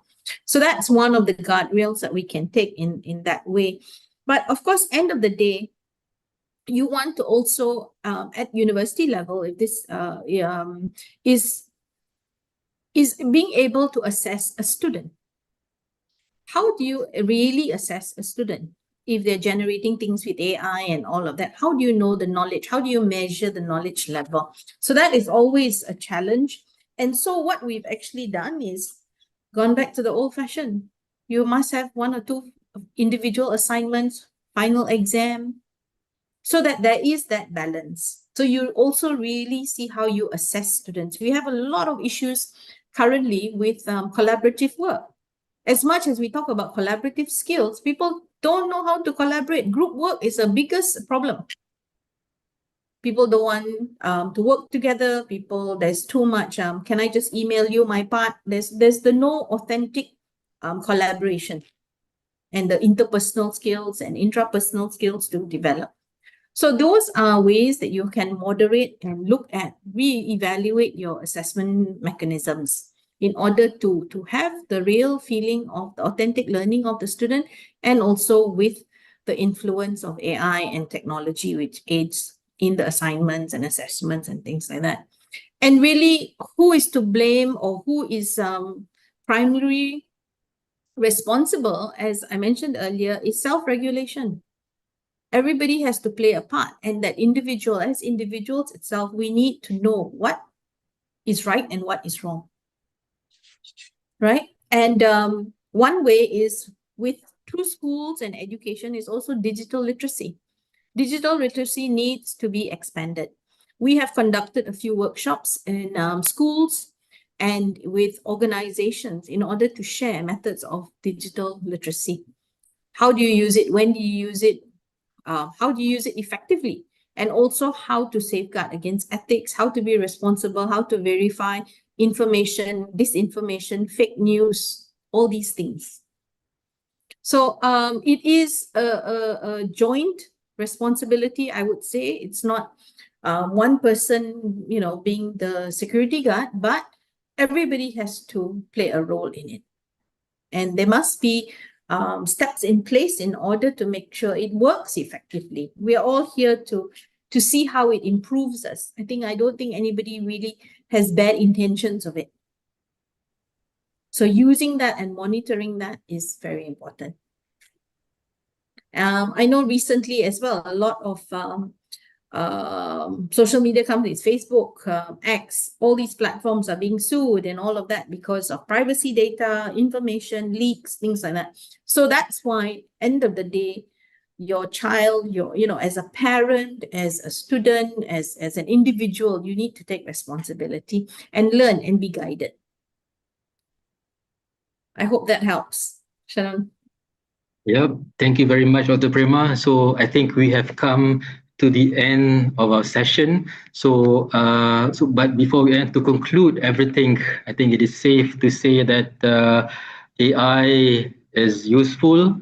It is useful in helping us in our work, in our life. But as mentioned by Cik Jafri earlier on, and also Puan Farah and Dr. Prema, the human touch is still important, still matters. Human touch matters.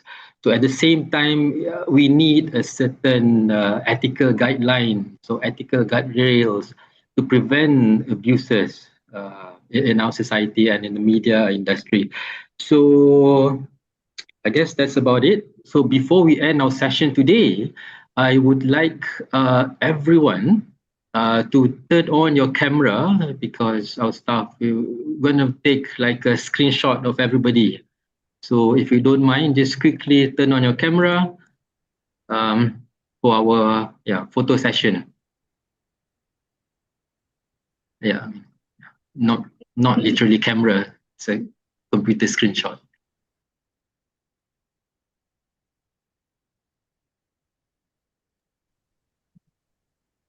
All right, so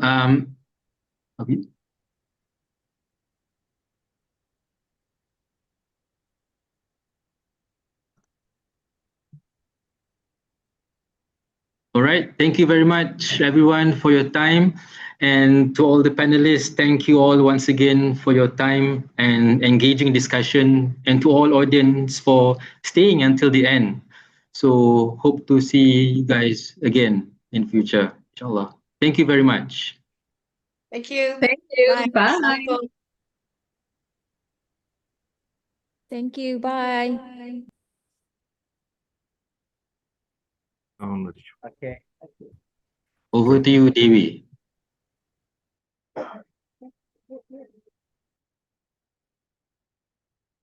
Thank you, Dr. Shannon. Now, thank you everyone for a very stimulating discussion.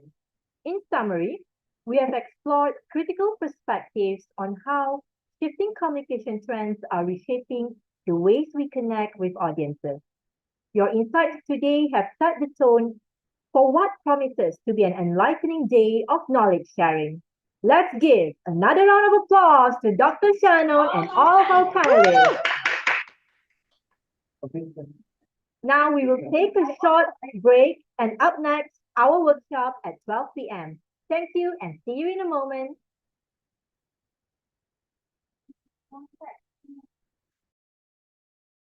And up next, our workshop at 12 p.m. Thank you and see you in a moment.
Ladies and gentlemen, welcome back.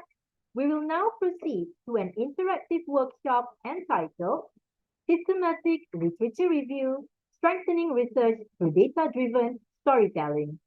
This session will equip conference participants with practical strategies for conducting systematic literature reviews and to showcase how to turn data into compelling research narratives. Our in-house trainer will offer practical tips and techniques that will strengthen your research process and enhance the quality of your academic writing. Joining us today is Dr. Hamizah Saharun, Senior Lecturer at the Department of Liberal Communication, Faculty of Communication and Media Studies, UiTM. With her expertise, Dr. Hamizah will guide us step by step through the best practices that make your literature reviews more structured, insightful, and impactful. Just a quick note about the Q&A session. You may type your questions into the chat box at any time during the workshop. Or if you'd like to ask your questions directly, please click on the raise hand icon in the reaction control panel. Now, are you all ready? Let's roll the trainer montage. On the raise hand icon in the reaction control panel. Now, are you all ready? Let's roll the trainer montage. On the raise hand icon in the reaction control panel. Now, are you all ready? Let's roll the trainer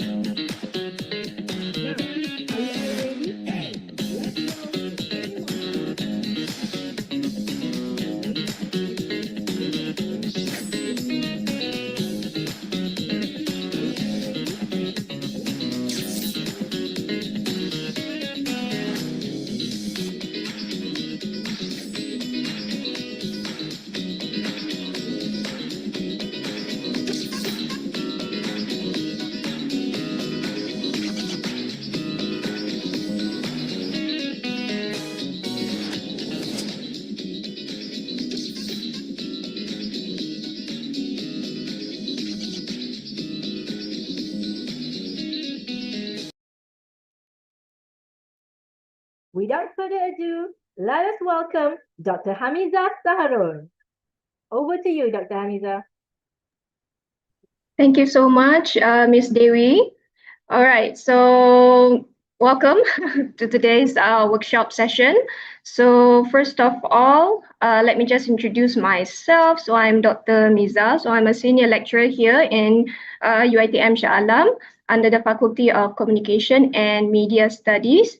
So today we are going to go through how to conduct systematic literature review. So let me share my screen. Okay.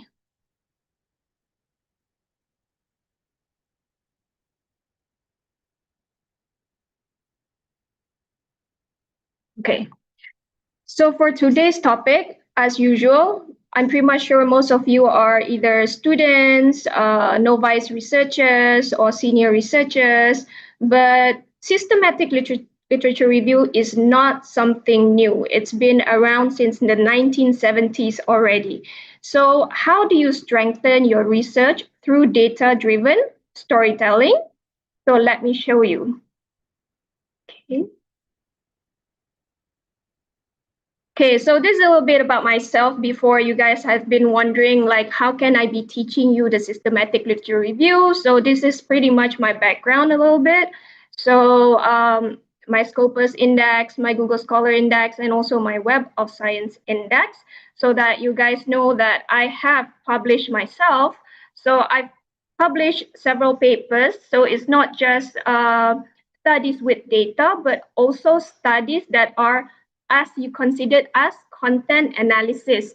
So for those students out there, don't be afraid to publish papers that has no primary data, which means you can also use secondary data, because I was once in your shoes also. You know, I was once a master and also PhD student such as yourself. So during my master also, I conducted a research mode. So imagine from degree mode, I went straight into research mode during my master's. It was such a shock for me. So I was wondering, like, how can I start, searching for data, and also what kind of writing can I do since I haven't collected my data myself. So technically, I don't have my primary data yet. So most of my earlier publications are based on systematic literature review. So you must be wondering, what is a systematic literature review? So it is a structured, transparent, and reproducible process of identifying, evaluating, and synthesizing existing research. Okay, I know it's a mouthful, but that is what it is. Therefore, the reason why you conduct systematic literature review is because you want to ensure its replicability, its comprehensiveness, and also evidence-based. Okay, remember when I said you don't have your primary data yet? So you can actually use other people's findings and also other people's data, and you can, evaluate, synthesize their findings into your own. Like, technically, what is your understanding from their data? Okay, so why should we conduct a systematic literature review? Because first of all, you do not know where to start. Okay, I know a lot of students out there. Usually, they would think, how do I find my topic? Okay, where do I go from here? How do I know it's a problem? How do you identify the problem? Okay, so the good thing about conducting a systematic literature review is that it can help you advance your knowledge. Okay, it can help you map existing knowledge and then identify the gaps. This is very, very important because I know a lot of students out there, when you are writing your, I don't know, academic writing, you want to do your assignment, you want to write your thesis, your dissertation, you guys tend to say there are not many studies done on this topic. How do you know there's not that many studies done on this particular topic? Okay, have you scoured every databases online? I'm pretty much sure there are several databases that you did not even know even existed. Okay, especially nowadays with the existence of artificial intelligence, AI. It's everywhere. I know a lot of students out there has been using ChatGPT very religiously in their academic writing, which is not something wrong. I would say nowadays, I mean, AI is there, you can use it. But how do you ensure that whatever studies or citations that you have searched in ChatGPT is legit citations? How do you know that the studies given to you in ChatGPT is actually, trustworthy? How do you know it's a legit study? How do you know it's a scientific study? Okay, because just so you know, a lot of the studies given in ChatGPT are mostly hallucinations, meaning that they are made up most of the time. Okay, so you can't really claim that there are not many studies done on this particular topic. Okay, second, it is to ensure research built on validated evidence. So how do we ensure? I know a lot of you out there, you love to Google. We love Google. Overall, Google is our life. It's part of our daily life, You can just Google at the tips of your finger, it's in your phone, your laptop, your PC, it's everywhere, okay? But how do you ensure that your research is actually built on validated evidence? Because most of your research findings on Google are usually made out of, like, I don't know, forums, newspaper articles, which are not blind peer review. Okay, so the third one is to evaluate the quality and consistency of findings. How do we ensure the quality of the research being cited in your paper is actually considered very high ranking? Meaning, how do you know that the research that you found is actually a good research? Is that you have to find your the studies based on trustworthy databases. Okay, when I say trustworthy databases, I'm pretty much sure most of you just use Google. But did you know that we also have Scopus? We also have a Web of Science, for us social scientists. Okay. Later on, I will show you the other databases that you can search for your papers. Okay. And then the fourth one is because we want to be able to provide policy, practice, and also theory guidance. So, like I said, among all of you in here today in our meeting today or workshop today, maybe first timers, okay? You might be first timers in writing papers. You might be first timers in writing a thesis, a dissertation, okay? Or an academic writing, in whichever way you want to word it, okay? So how do we ensure that the studies that we search are rigorous enough? How do we ensure that we did not miss all the important studies related to our topic? That is why we have to conduct a systematic literature review, because then it can also help guide you into choosing the right method, choosing the right theory, okay? Choosing the right variables or concepts, okay? Okay, so what is the purpose of conducting a systematic literature review?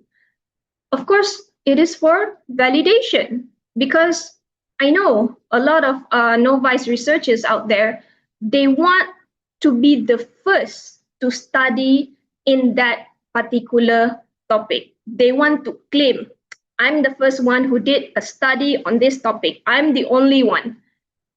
So how do you validate that you are the first person that conducted this particular study on this particular topic?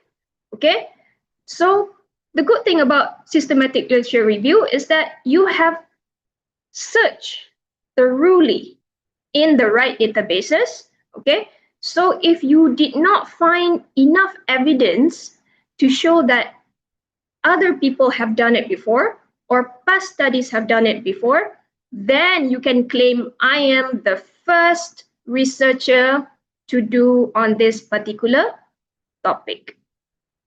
Okay, so the good thing about SLR is that it can help describe, okay, summarize the state of the field. Then you know, throughout the years of people conducting that particular study, okay, what are the gaps in between? The gaps meaning, what have people not do before? What haven't been done before? Okay, so you are able to describe it. Okay, you are able to summarize. Okay, within this field, for example, I'm in the communication field. So I can say, okay, within the communication field, my expertise is in human communication. Okay, so when I say human communication, what type of studies have not been done before? Okay, so I am able to summarize the state of the field, meaning what is the evolution of the theory that we chose. Sometimes we love using the same theory over and over again, technological acceptance model. We love using, I don't know what other social cognitive theory, but are you sure those theories are enough? Are you sure there's no evolution from that particular theory that you chose? Okay. Second one is test, because you want to examine the relationships and also hypothesis. You want to be able to determine what are the relationships between two new variables that you found. Okay, you must have a certain question in your head. You're thinking, okay, I want to know what are the factors affecting human communication, for example. Okay, I'm giving examples based on my field. Okay, so that's when I start doing systematic literature review. The third one is because you want to extend, meaning you want to be able to know whether is there a space for us to build new theories and also frameworks. Again, like I said, nowadays we just stick to the same theory over and over again that we forgot there are so many scholars out there throughout the world, okay, not just in Malaysia. There are so many new theories that we didn't even know existed, okay, that we didn't know they are actually more relevant to the study that we are doing. Okay, the fourth one is critique. Okay, you want to be able to evaluate the quality and the practices in the field. Because again, like I said, when you conduct a systematic literature review using the right search string, okay, which means you did not miss the important terms, the important keywords that can help you find and validate, okay, your expertise or your research topic. All right, so when you are able to conduct this systematic literature review, in a way, you are able to describe your field better, okay? At least I cannot claim, oh, I'm the first person to conduct a study on social cohesion. I'm the first person to study on miscommunication and mental health, for example. Okay, then I'm able to test it. Test meaning, okay, what have past study done in their studies? Okay, what are the variables chosen? What are their hypotheses? What kind of theory did they use? Then I can see the pattern, from systematic literature review. That's how I extend it, because I can see the pattern. Okay, I can see how it evolves, throughout the years, and then I am able to criticize it and make something new out of it, meaning I try to fill in the gaps that the past study have yet to discover. Okay, so you must be wondering, okay, what's the main difference between systematic literature review and also the traditional review? Because I know most of you have done content analysis before, okay? So you must be feeling like, okay, what's the difference? I also search for research online. I also search for papers online regarding my topic. And for the past 5 years, I have not seen any studies done on this topic. Are you sure? Are you sure about that? Okay. Did you know where to go? Did you know the right technique to find? Did you know the right database to scour? Okay. So the difference between SLR and the traditional review is that SLR is much more structured. Okay. There are steps that you have to follow in order to fulfill the requirements of an SLR. Okay, it's not just, okay, search in Google, settle. My paper, I found it there. There are newspapers, there are forums, there are abstracts. I'll just use them. That's not how SLR works. Okay, because in SLR, we don't use newspapers, we don't use forums, we don't use abstracts. We want blind, peer-reviewed scientific journals to keep the quality going. Okay, so when we say it is more structured, means that traditional or narrative is more subjective, okay, selective, and also descriptive. Whereas systematic it is more structured, it is reproducible, meaning that if we have a novice researcher who is interested in doing the same topic, okay, they can use the same technique that you use and replicate it to see if there is any improvement, to see if there are any changes or any new findings throughout the years. It is definitely evidence-based, okay? This is why I said we don't use newspapers to cite in our systematic literature review. And it is more transparent, okay? Because like I said, if you want to claim you are the first person to do the research on your topic, at least you are being transparent about it, meaning that you have scoured all over the internet, okay? No one has done the same research, then you are welcome to claim you are the first person to do it, okay? The third one is it is often guided by frameworks such as PRISMA, which is short for Preferred Reporting Items for Systematic Reviews and Meta-Analysis. So usually when you conduct an SLR, you can Google online. Prisma templates are free. There are several types of Prisma templates that you can download from online that you can choose to use. Okay, please don't forget to cite the author of Prisma also. Okay, give them credits for doing Prisma, which helps us as a guidance, so that we do not stray away from the particular topic that we are studying on. Okay, so you must be wondering, what is a prisma? So this is an example of a prisma.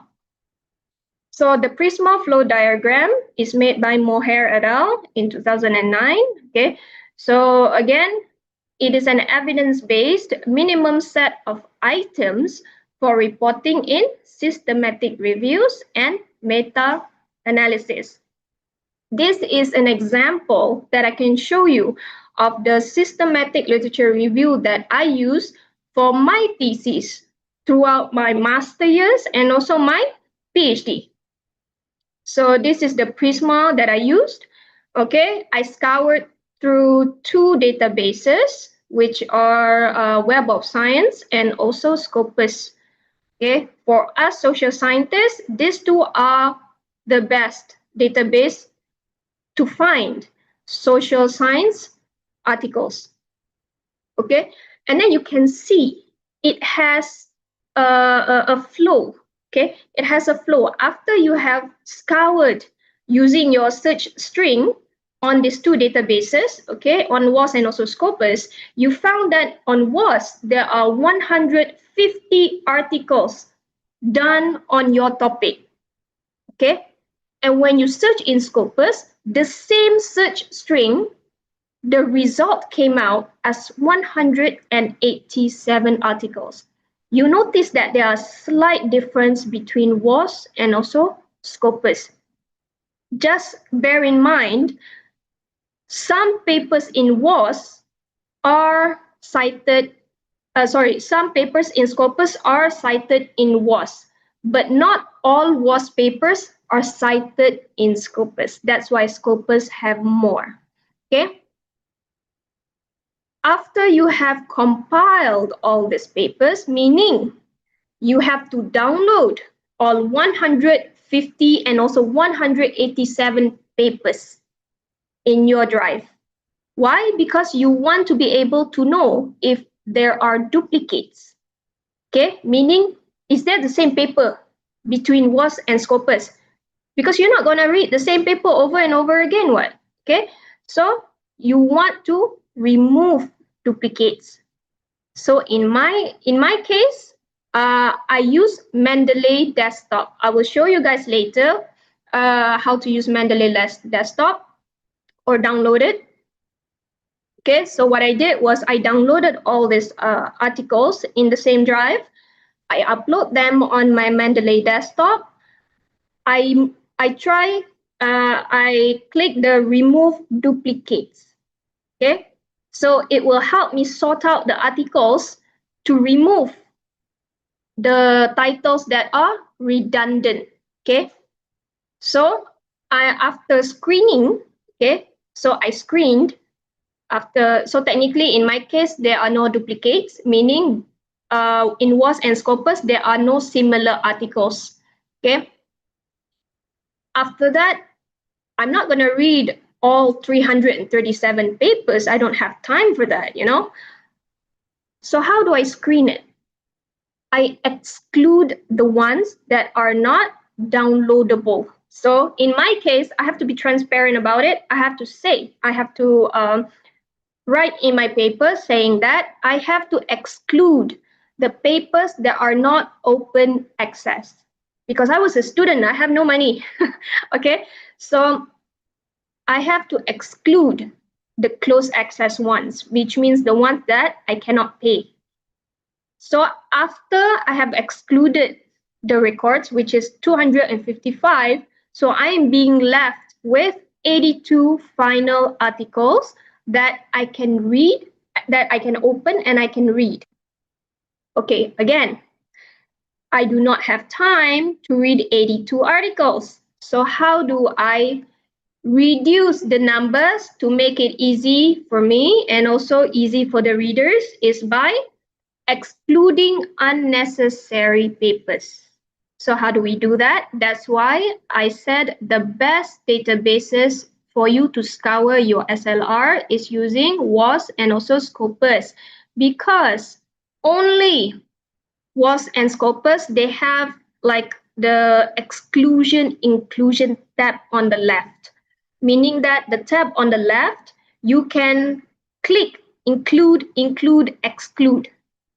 Okay, so in this case, the Prisma only wants us to include the excluded with reasons, meaning why do I not read the 82 articles? Okay, so based on my exclusion criteria, I excluded based on subject area, because I'm not a computer science student, I'm not in engineering, I'm not in architecture, I'm not in medicine, and I'm also not in, you know, as you may see in the list below. Okay, so I exclude them.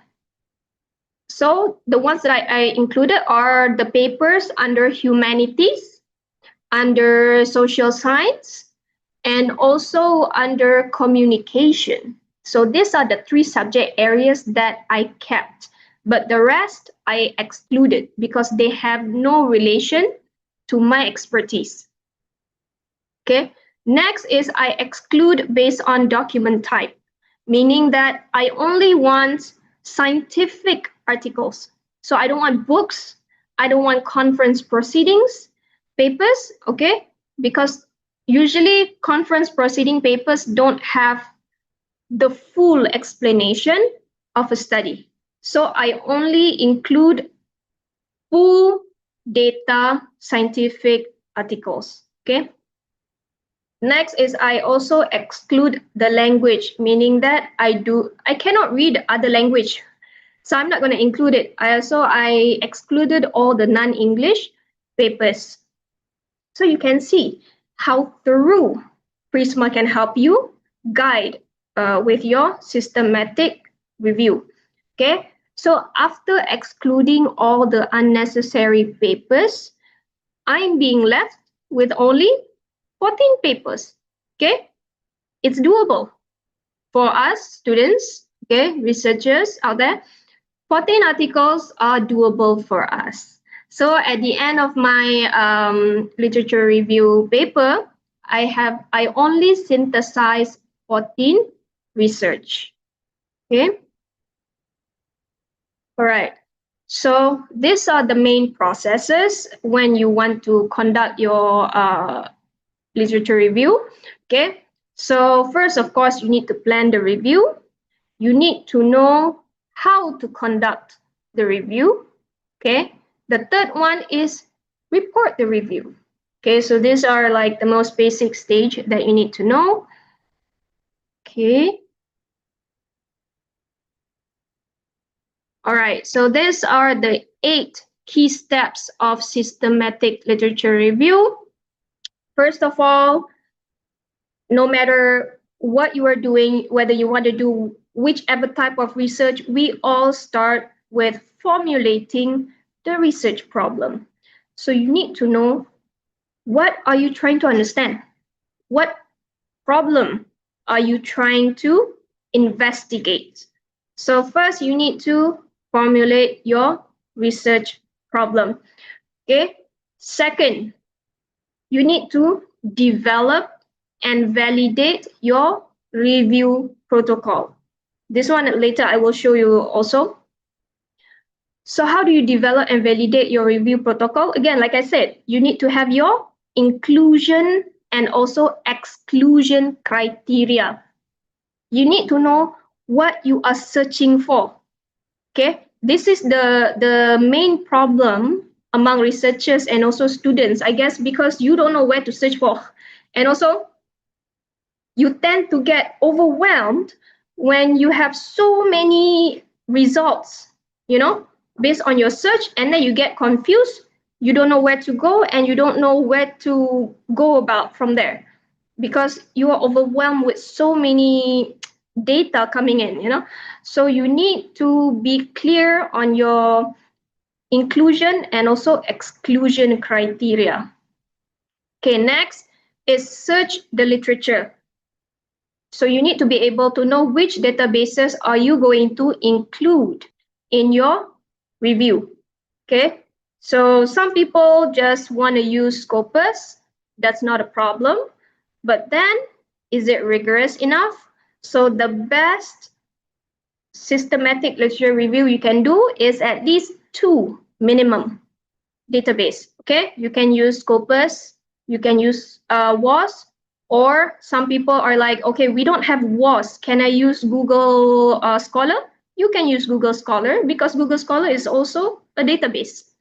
Okay, so at least I would suggest you use 2 databases so you can see the difference, okay, between, okay, what is in Scopus, what is in Google Scholar, what is in WAS, you know, to be included in your review.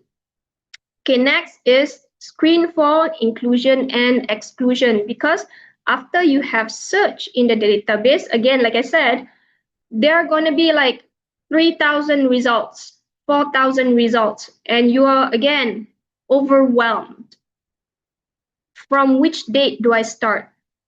Okay, where do I go from here? You are overwhelmed with which study do I include? Okay, so this is when you screen for your inclusion and exclusion criteria. If you are clear enough on what you want and what you need, then you have less articles to read and less headache for you. Okay. Next is assess the quality of studies. Okay, choose the right database. This is why I say choosing the right database is very, very important, because why we don't use Google Scholar so much is because first, the quality of the studies are questionable because it is non-indexed.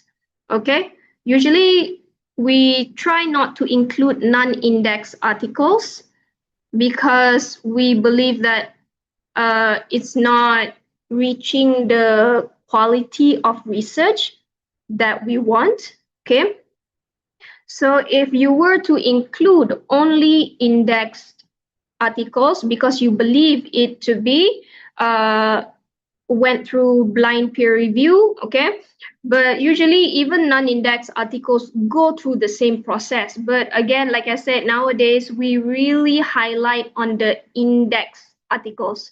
Okay, so that is how you choose the right database. Okay, next is extract the data through coding.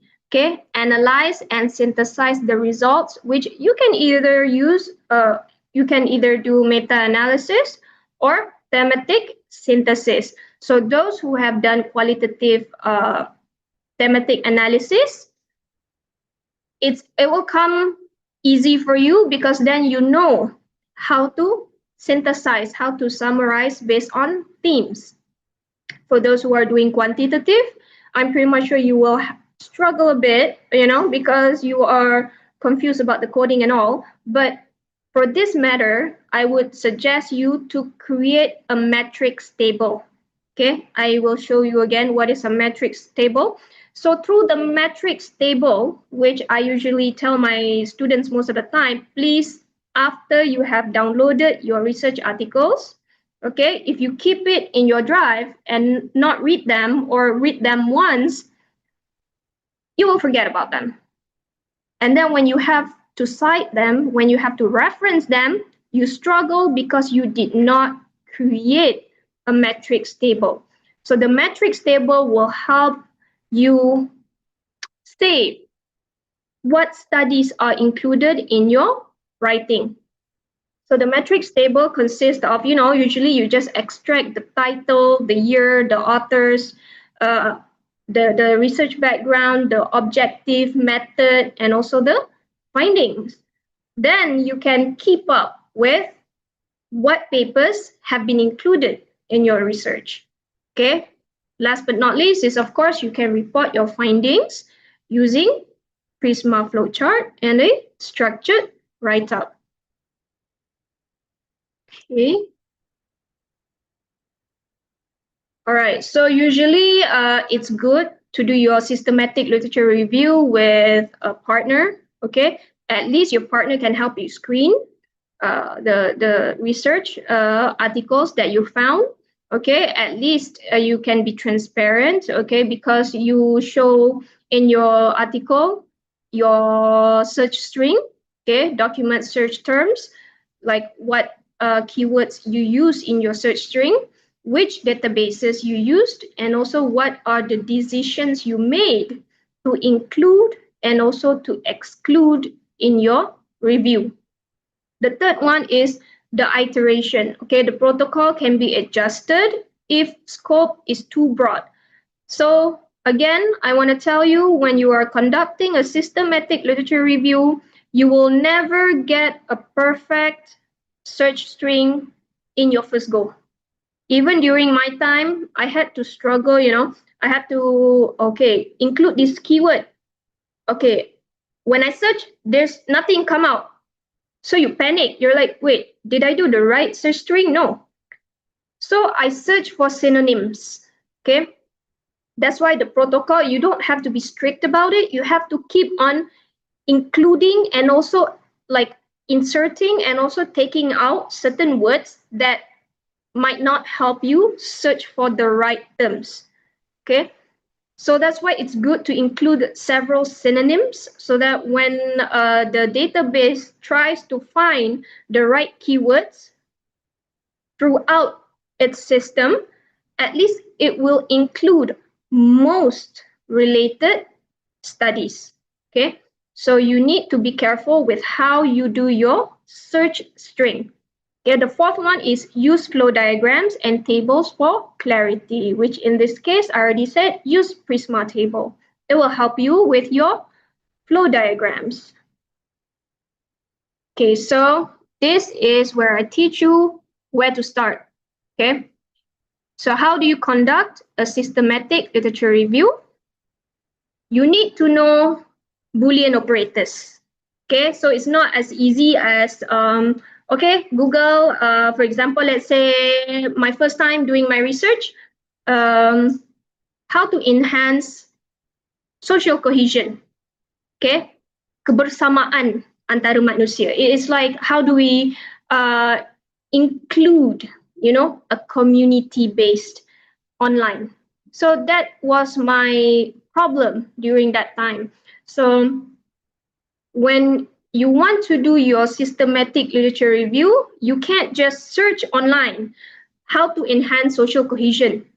There are so many data and also information coming in and out, and I get so confused because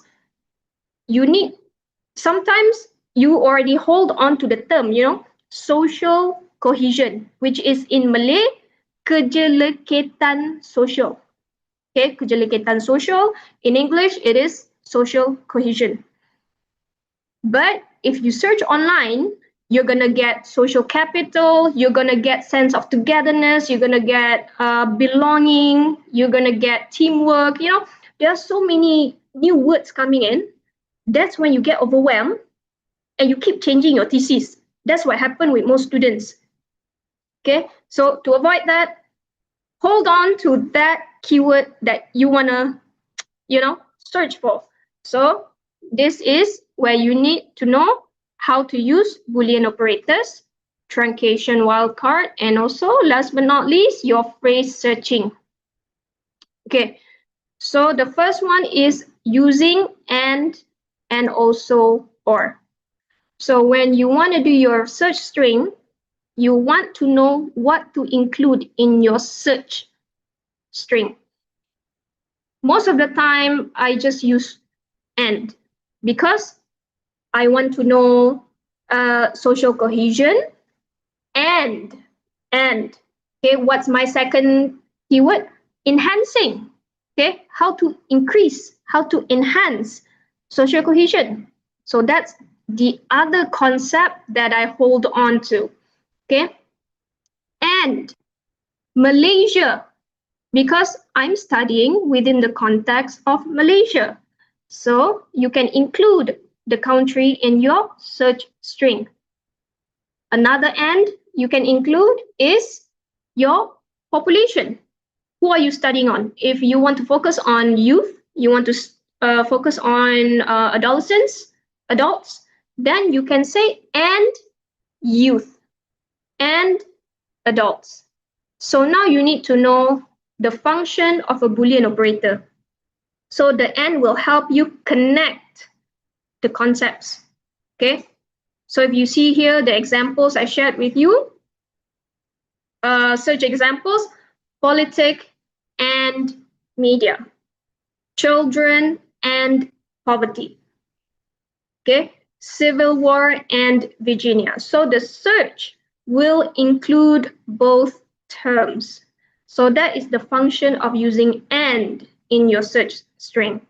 Okay, the second one is or. So the best part of using or is, like I said, if you want to include synonyms, because you do not know which spelling does people use out there. Okay, maybe I practice British spelling, maybe my friend practices American spelling, and then you go to another, I don't know, you go to Thailand and you go to Indonesia, you find another spelling, you never know. So or will help you include all the other keywords that are related to your concept. Okay, for example, like I said before, the concept that I hold on to is social cohesion. But if I search for the synonym, there's going to be togetherness, there's going to be embeddedness, there's going to be belonging, So you can use that as or, so that when the system search for the keywords, it will include all these related studies in the past, okay, to your particular topic. Not Boolean, okay, the not is not something that I use most of the time because I already use the and, okay, and the or, so they already know what to search for. But then again, what if once you search, you found studies that are outside your context? Okay, for example, I just want to know about Malaysia. I don't want to know what's happening in America. I don't want to know what's happening in the US, in Australia. Then you can use not in your search string. Okay, you can use Malaysia, not Indonesia. Okay, civil war, not American, or mental health and not mental illness. Okay, those are the two terms that a lot of students get confused because they keep on saying mental health and mental illness are the same thing. So they use or instead of not. So there's something wrong somewhere about that, okay? So do not get confused between mental health and mental illness. And there's another term, mental wellness.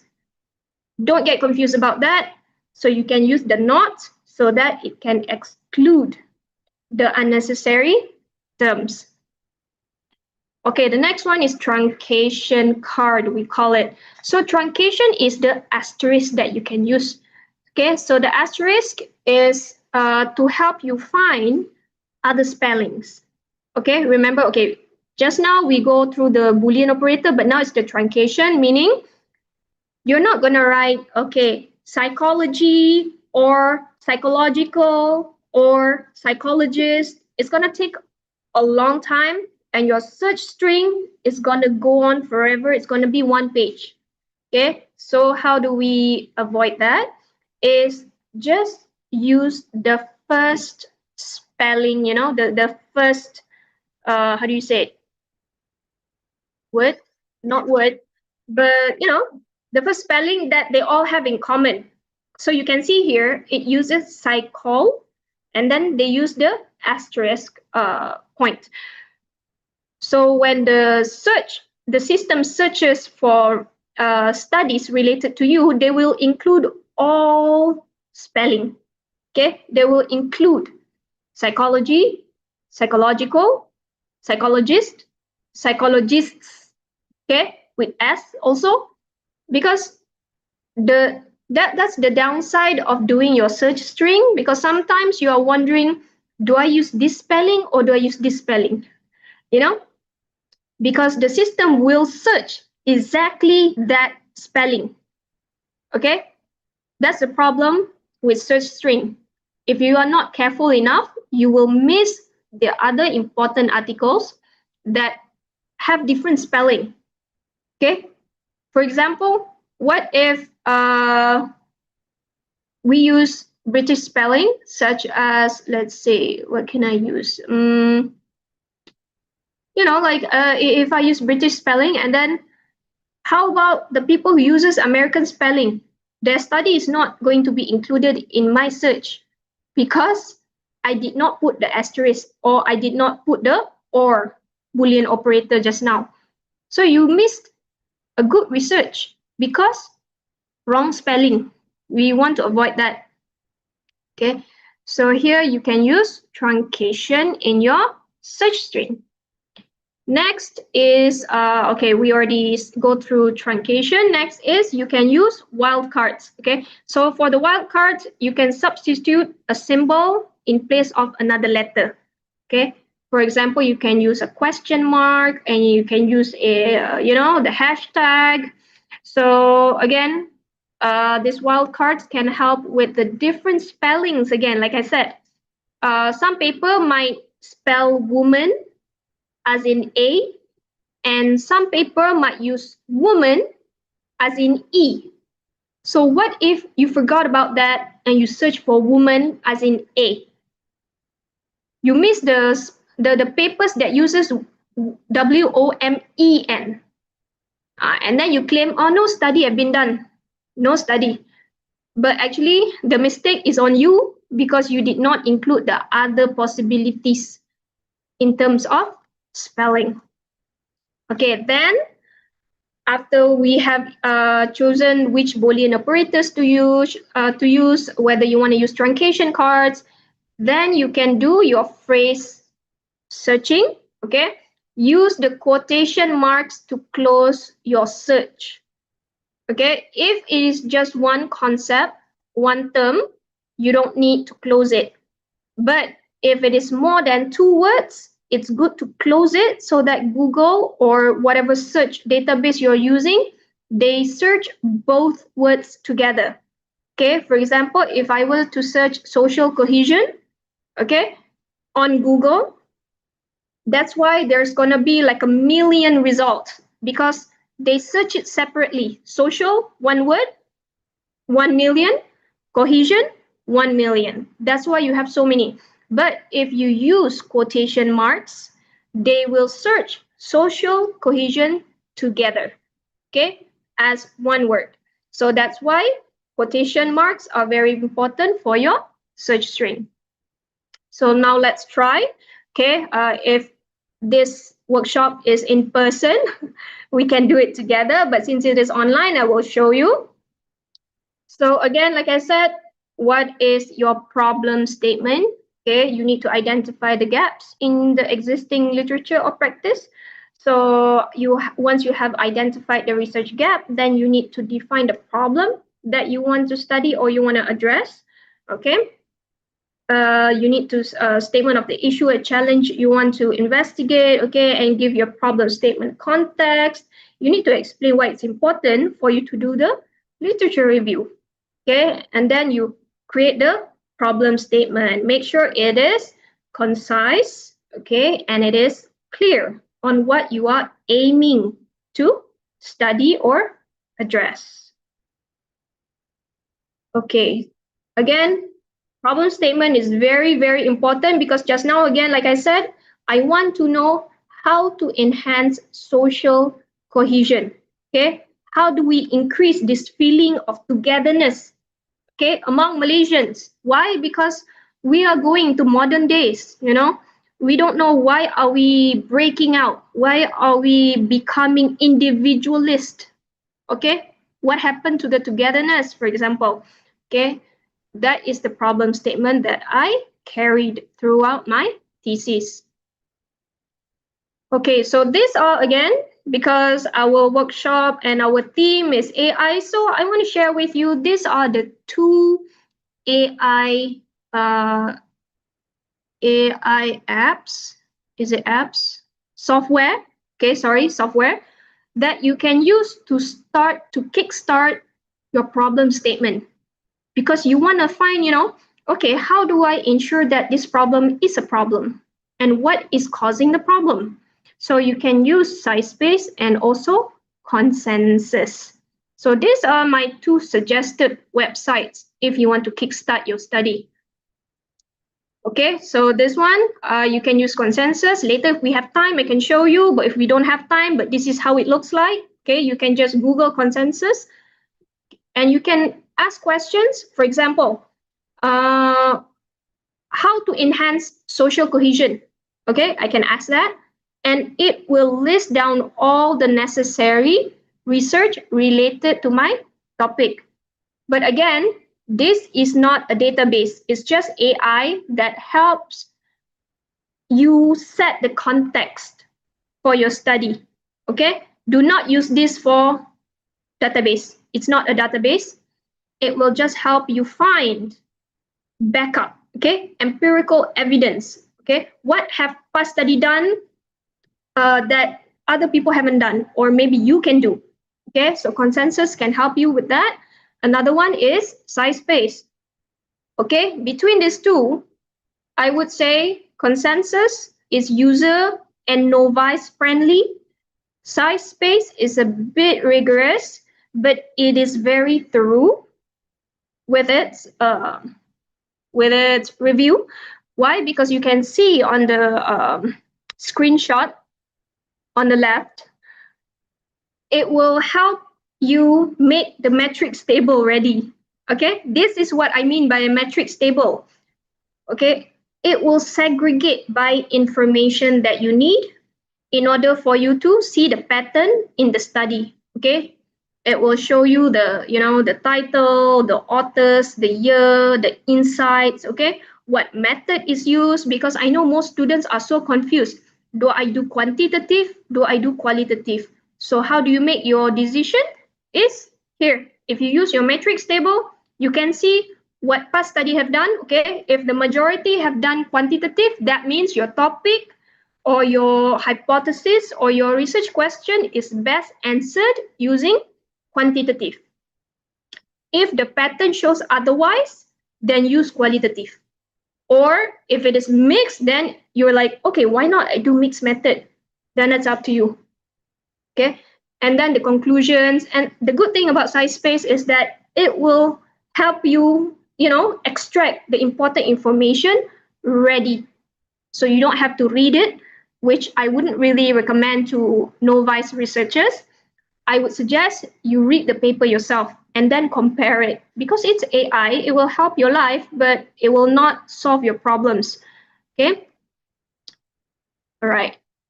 So unfortunately, I tried opening Easy Access UiTM today.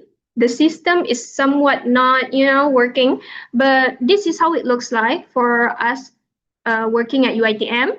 So under UiTM, we do subscribe Scopus and also Web of Science, aka WAS. So you can go to UiTM e-resources collection, and then you go to the online databases, search for Scopus and also WAS. So for example, I'm just sharing with you how I do my Google search. Okay, for Google search, it's not very deep. You know, my search string is just as simple as site.com, okay, belia, or youth, or student, because again, I don't know what other papers are using, what kind of spelling, okay? And then I use and mental health because I want to know what is the mental health level among youth in Malaysia, for example. Okay, so any this one you can use for Google search. But then if you want to use the database, this is how the search string is going to look like. So basically what I'm showing you guys now is the search string that I use for my thesis. Okay, you see, remember I said I hold on to the concept of enhancing, you know, social cohesion. Okay, okay, let me just skip a bit. Okay, this is the synonym. This is the planning part. Okay, you need to know what are the synonyms related to your concept that you're holding on to. Okay, there might be different spellings, you know, there might be singular, plural, you know, verbal forms, adjectives, or you can use broader or narrower terms. So this is my conceptual table before I create my search string. Okay, again, like I said, my problem for my thesis was that I want to know how do we enhance social cohesion, you know, the togetherness. So my first keyword would be enhancing because I want to know how to enhance. So what I did is I searched for all the related synonyms because other people might use intensify, increase, improve, strengthen, augment, boost, raise, elevate, you know, all these related words that can show how to enhance. My second concept that I use is social cohesion because that's the term that I want to study. Okay, but if I try to find past study, you know, online, what are the synonyms for social cohesion? Some people say social cohesiveness, group cohesiveness, cohesion, group cohesion, coherence, social connection, connectedness, interaction, collectivity, togetherness. So, you know, there are so many. This is the reason why students keep on changing their thesis topic because they're like, do I use social cohesion or do I use social interaction? Do I use group cohesion or group cohesiveness? But actually, it's the same meaning. So it creates this overwhelming feeling. So that's why students love to change their topic. So keep your concept relevant only. Okay, do not include the irrelevant ones. And my third concept that I hold on to is virtual community. Because if I just use enhancing social cohesion, it's still broad. Okay, it's not answering my question. My question is, how do I enhance it? Where do I enhance it? It's through social media, which is virtual community. So again, I hold on to these three concepts for my thesis. Okay. So this is how my search string looks like when I search in Scopus and also WAS. So you can see enhance, the spelling enhance, and then I put the asterisk, the truncation card, because I don't know what spelling they use. I don't know whether they're using enhance, enhancing, enhances, enhanced. Okay, that's why I use the star. So the star will help you find other spellings that come after it. So make sure when you are doing your systematic literature review, the search string for Scopus and WAS are the same. Don't change them because then you are not rigorous enough. Okay, you have to use the same search string for both databases. Then you can compare the two. If you change them, if they're not the same, then how do you claim that, oh, I've scoured through Scopus, I've scoured through WAS, I found different articles. Okay, this is why you have to keep it the same. So these are the available databases that you can use. Okay, you can use Scopus and WAS. We have JSTOR, but JSTOR is more towards okay, we can also use JSTOR because it's humanities, social science, natural sciences, but then PubMed, it focuses more on biomedical, life sciences, and then we have ERIC, which specializes in education research, and then we have the IEEE, which focuses on engineering, computer science, and then PsycInfo related to psychology, ACM Digital Library for computer science again. And then we have Google Scholar, which most of us love to use because it's free. Okay, it's open access, so most of us love using Google Scholar. But again, like I said, the best so far for you to scour through the best database would be Scopus and also WAS. Okay, so this is the criteria for inclusion and exclusion. So you can filter. Okay, you can filter the results based on which topic or subject area are relevant. Okay, which document types you want to be included, the source types, and also the language. So these are the inclusion exclusion criteria that you have to bear in mind once you have received the results of your search. Okay, so the best referencing guidance, is it this the best software I would suggest to you is to use Mendeley. Why? Because they have, as you may see, you can click tools, check for duplicates, because again, once you have downloaded the articles, okay, the titles or whatnot, it will help sort out irrelevant articles that are duplicates for you, because you're not going to go one by one, you're going to have a headache, so we want to avoid that.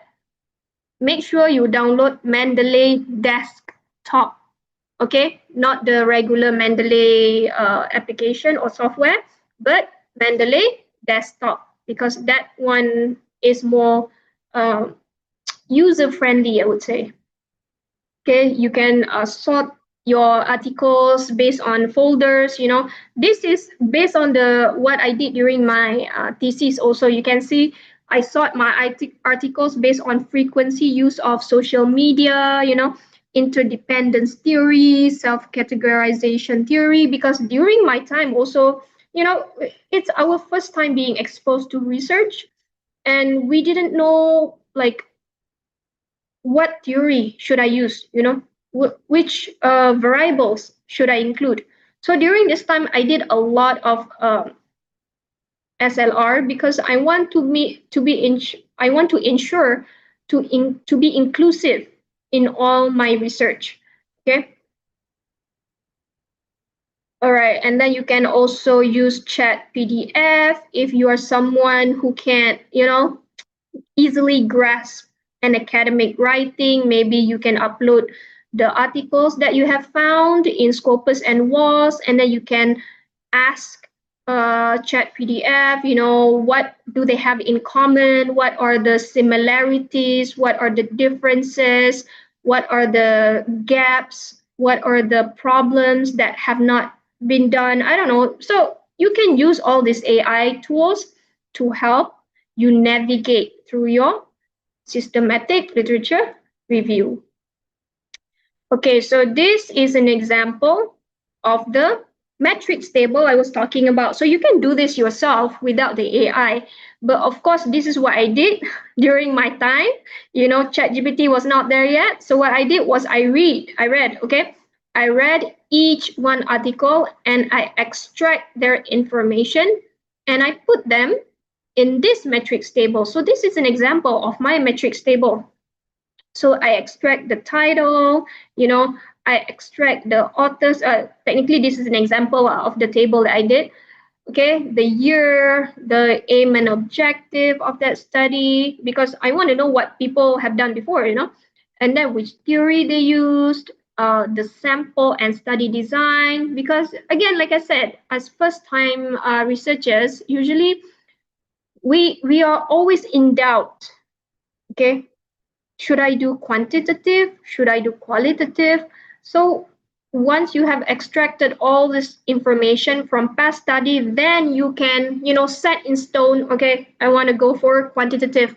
Why? Because past study have done that, which means this particular topic is suitable, okay, in order for me to answer my questions.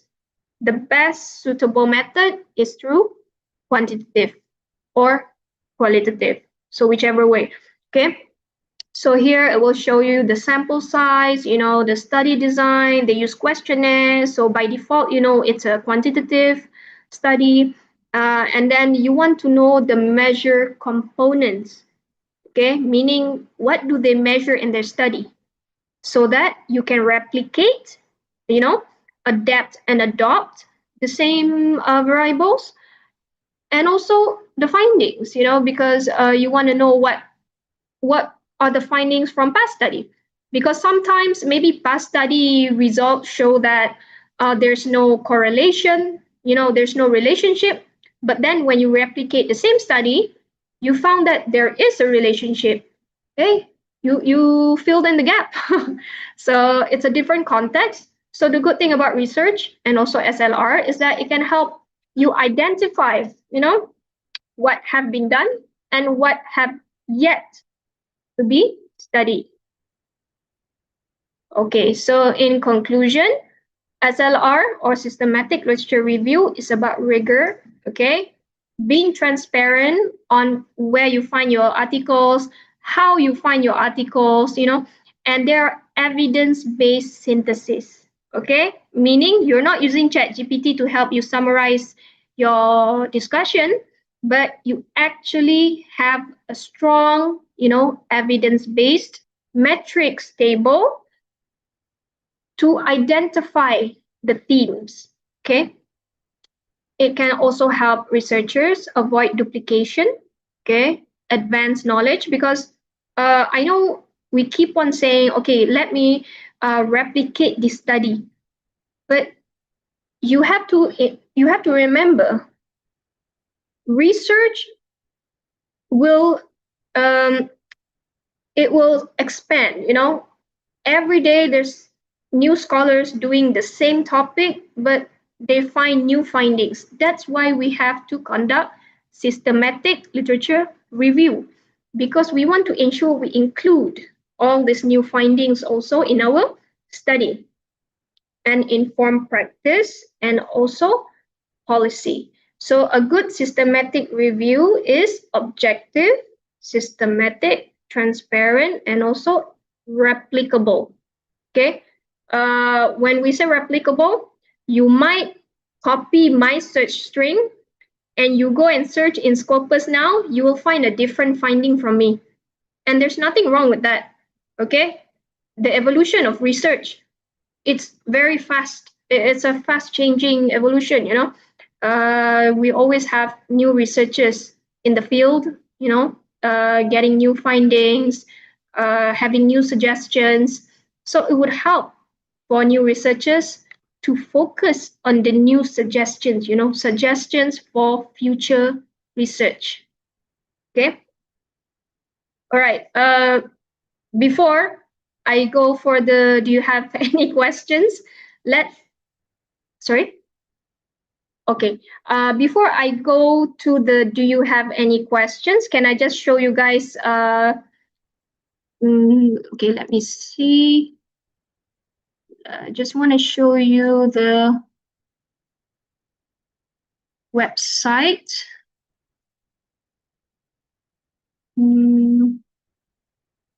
Okay, can you guys see the website I'm opening? Oh, it's not changing, is it? Okay, let me see. Okay, I just want to show you guys how you can search, for example, consensus. Okay. Can you see my consensus? Okay. All right. So this is me showing you guys how to use consensus because again, before you do your systematic literature review, you need to know what have people done and what have not been done before. So again, let me just try and ask how to enhance social cohesion in Malaysia. Okay, because we need to know first. We need to set the context. Okay.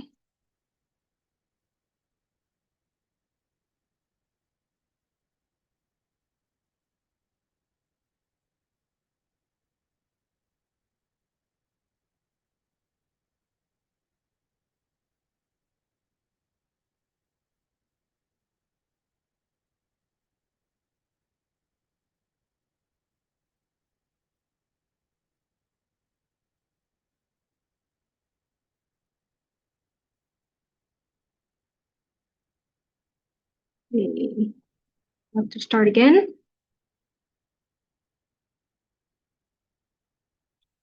Yes.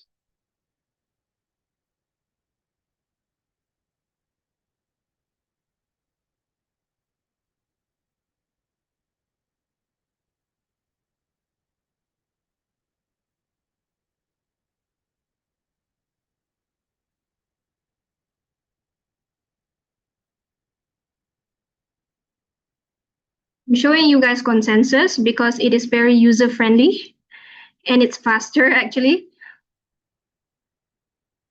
Okay, let's give it a bit of time.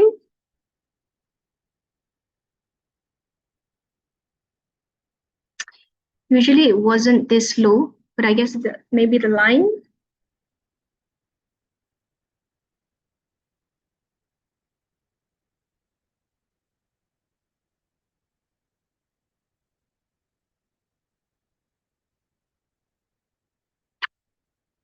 I'm guessing it's the line. It's very slow.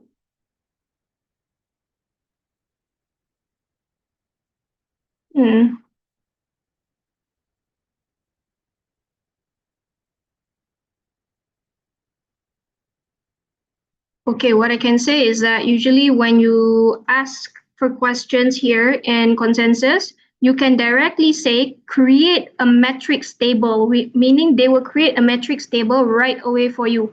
Okay, but right now I just want to set the context because when you write an article, of course you need to set, the introduction, the background of the study, the problem statement. So in order for you to do that, you can use AI to help draft that for you. But of course, you need to read it and explain it in your own words. Okay.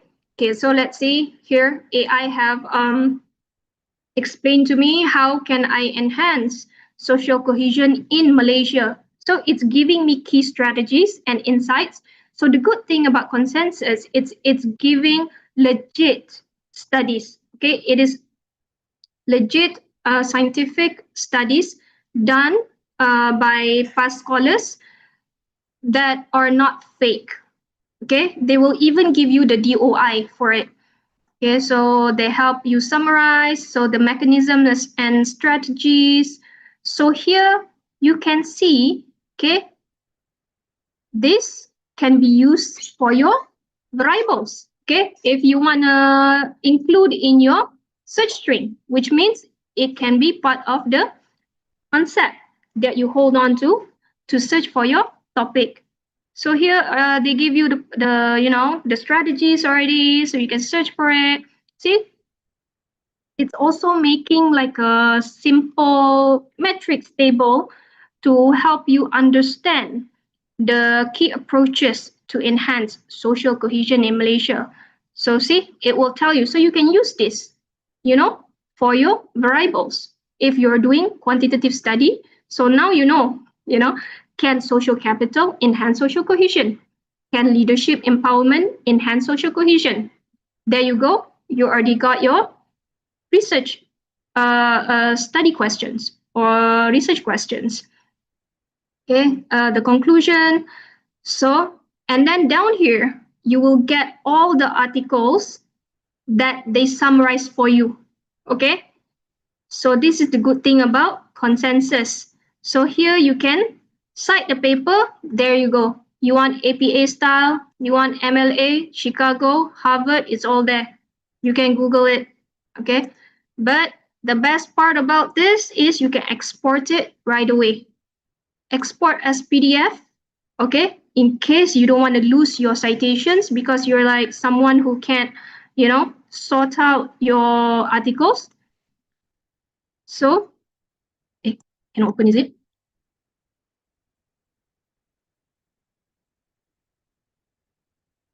All right. So this,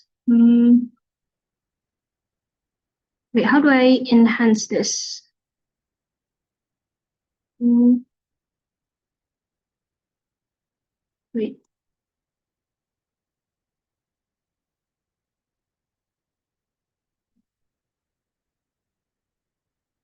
Wait, how do I? No, it's because how do I close the top tab? Because right now I cannot not close top tab.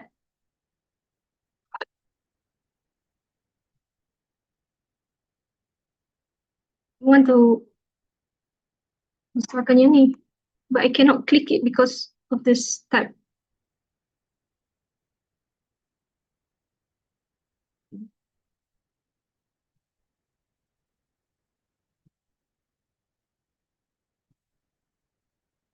Tab.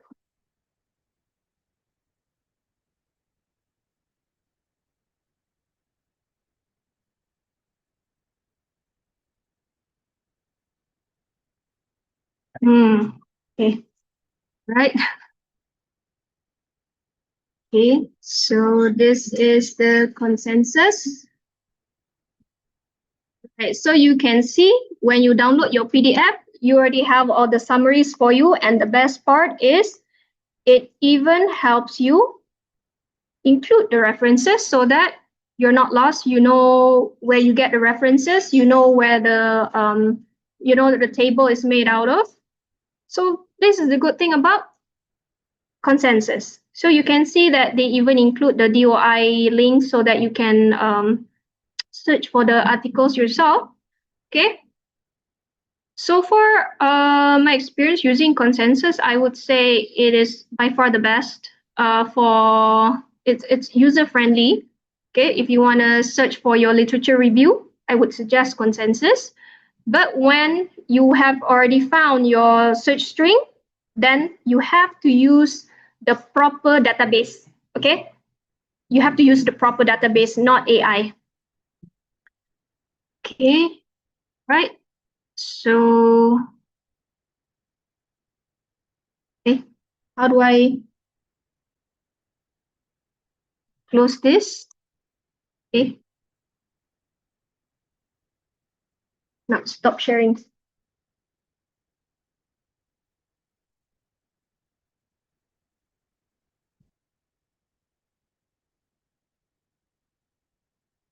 Let's stop sharing. Wait. Okay. All right. So I guess we'll go through if you have any questions.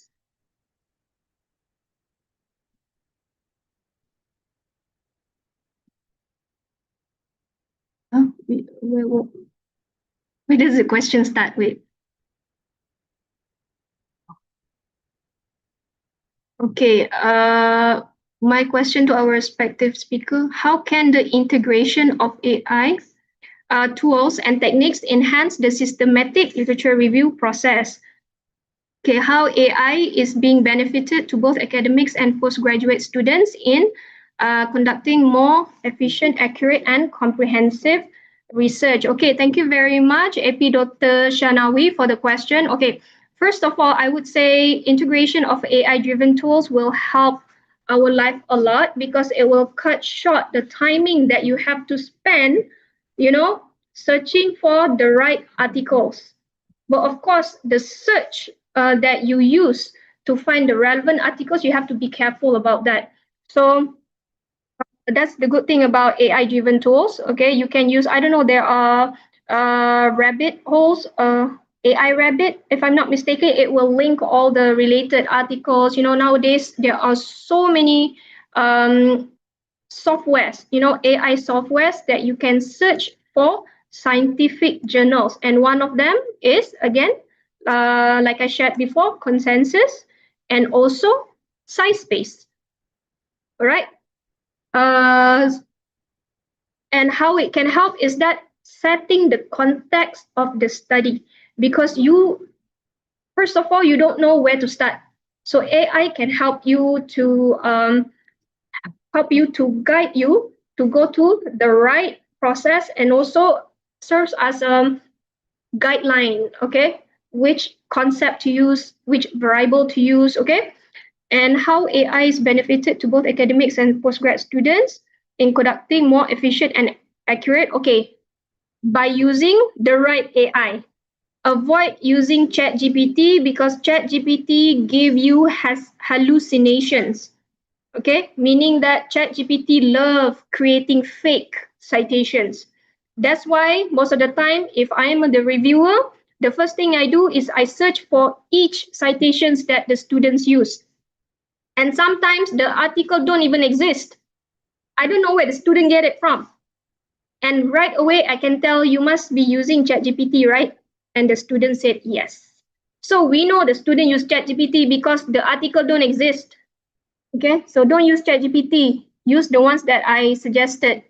Okay. Next question. Any other questions?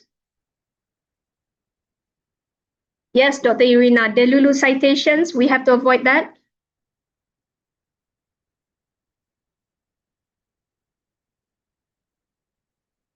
Any other questions? If there are no any other questions, I think that there are questions just now.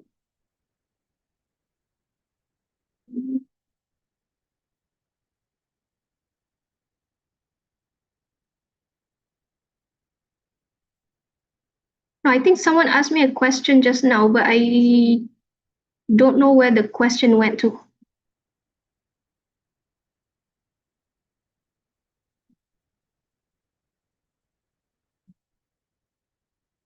Okay. Hello, Doctor. Assalamualaikum. Yes. Waalaikumsalam. Doctor, my name is Yusuf. Okay. Okay, I have a question to ask. Okay, please ask. Okay, let me open my camera. Hi, Doctor. Thank you so much for the sharing. Okay. I'm really interested about SNR. So, is there Okay. any potential journal that you may suggest for us to refer to? Thank you. What do you mean by specific journals that we refer to? What do you mean by that? Perhaps maybe there are specific journals that publish SLR, or maybe publication that we can find about SLR, the better one. Do you mean you trying to find SLR to review, or Not to SLR review, because I papers? don't how to review, Doctor. I don't know about SLR. So I mean, like, to read, to refer. Oh, you mean steps on how to do SLR? Is that what you mean? Yes.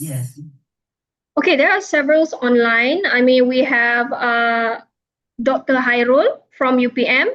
He's one of the, I wouldn't say pioneers, but he's one of the researchers who started doing research, systematic literature review talks around universities. Okay. Other than Dr. Hairul, I would say we do have just now the Prisma, the Prisma founder. Okay, you can Google his name also. And actually, when you're talking about steps on how to do SLR, different scholars have different ways of doing SLR. So there's no like right or wrong. It's just how to embed it within the process so that you don't miss it. again, like I said, the spelling and all that. That's why I said the Boolean operators, the truncation is very important for you to embed it in your search string so that you don't do the wrong search. Okay, Dr. Yusuf? Yes, thank you very much, Dr. Miza. All right. Any other questions?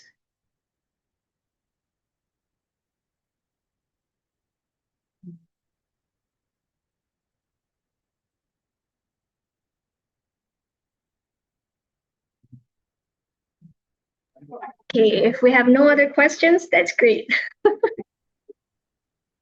All right. Thank you so much, Dr. Hamiza, for such an insightful and practical workshop. Your session today has provided us with valuable tips and clear guidance on how to strengthen our research through systematic literature reviews, and I am confident that today's participants will leave with a deeper understanding and more effective tools to elevate their academic and professional work. Ladies and gentlemen, with that, we have come to the end of today's pre-conference of iCOMS 2025. On behalf of the organizing committee, we extend our deepest gratitude to all our distinguished speakers, panelists, and participants for making today's program a success. We hope that the discussions that you've had today have inspired you, and we look forward to seeing you at the main conference tomorrow. Be sure to join us tomorrow morning for day one of the conference, which will feature two keynote sessions by Professor Dr. Michael Hadi, Chair of the Intercultural Relations and Founding Director of the Center for Trust, Peace, and Social Relations at Coventry University. And we also have Mr. Ashwat Ismail, Editor-in-Chief, Astro Awani. Before we end, let's enjoy a highlight of today's pre-conference, and we will see you tomorrow for day one of the conference at 8:30 a.m. using the same Zoom link. Enjoy the highlight conference, and we will see you tomorrow for day one of the conference at 8:30 a.m. using the same Zoom link. Enjoy the highlight conference, and we will see you tomorrow for day one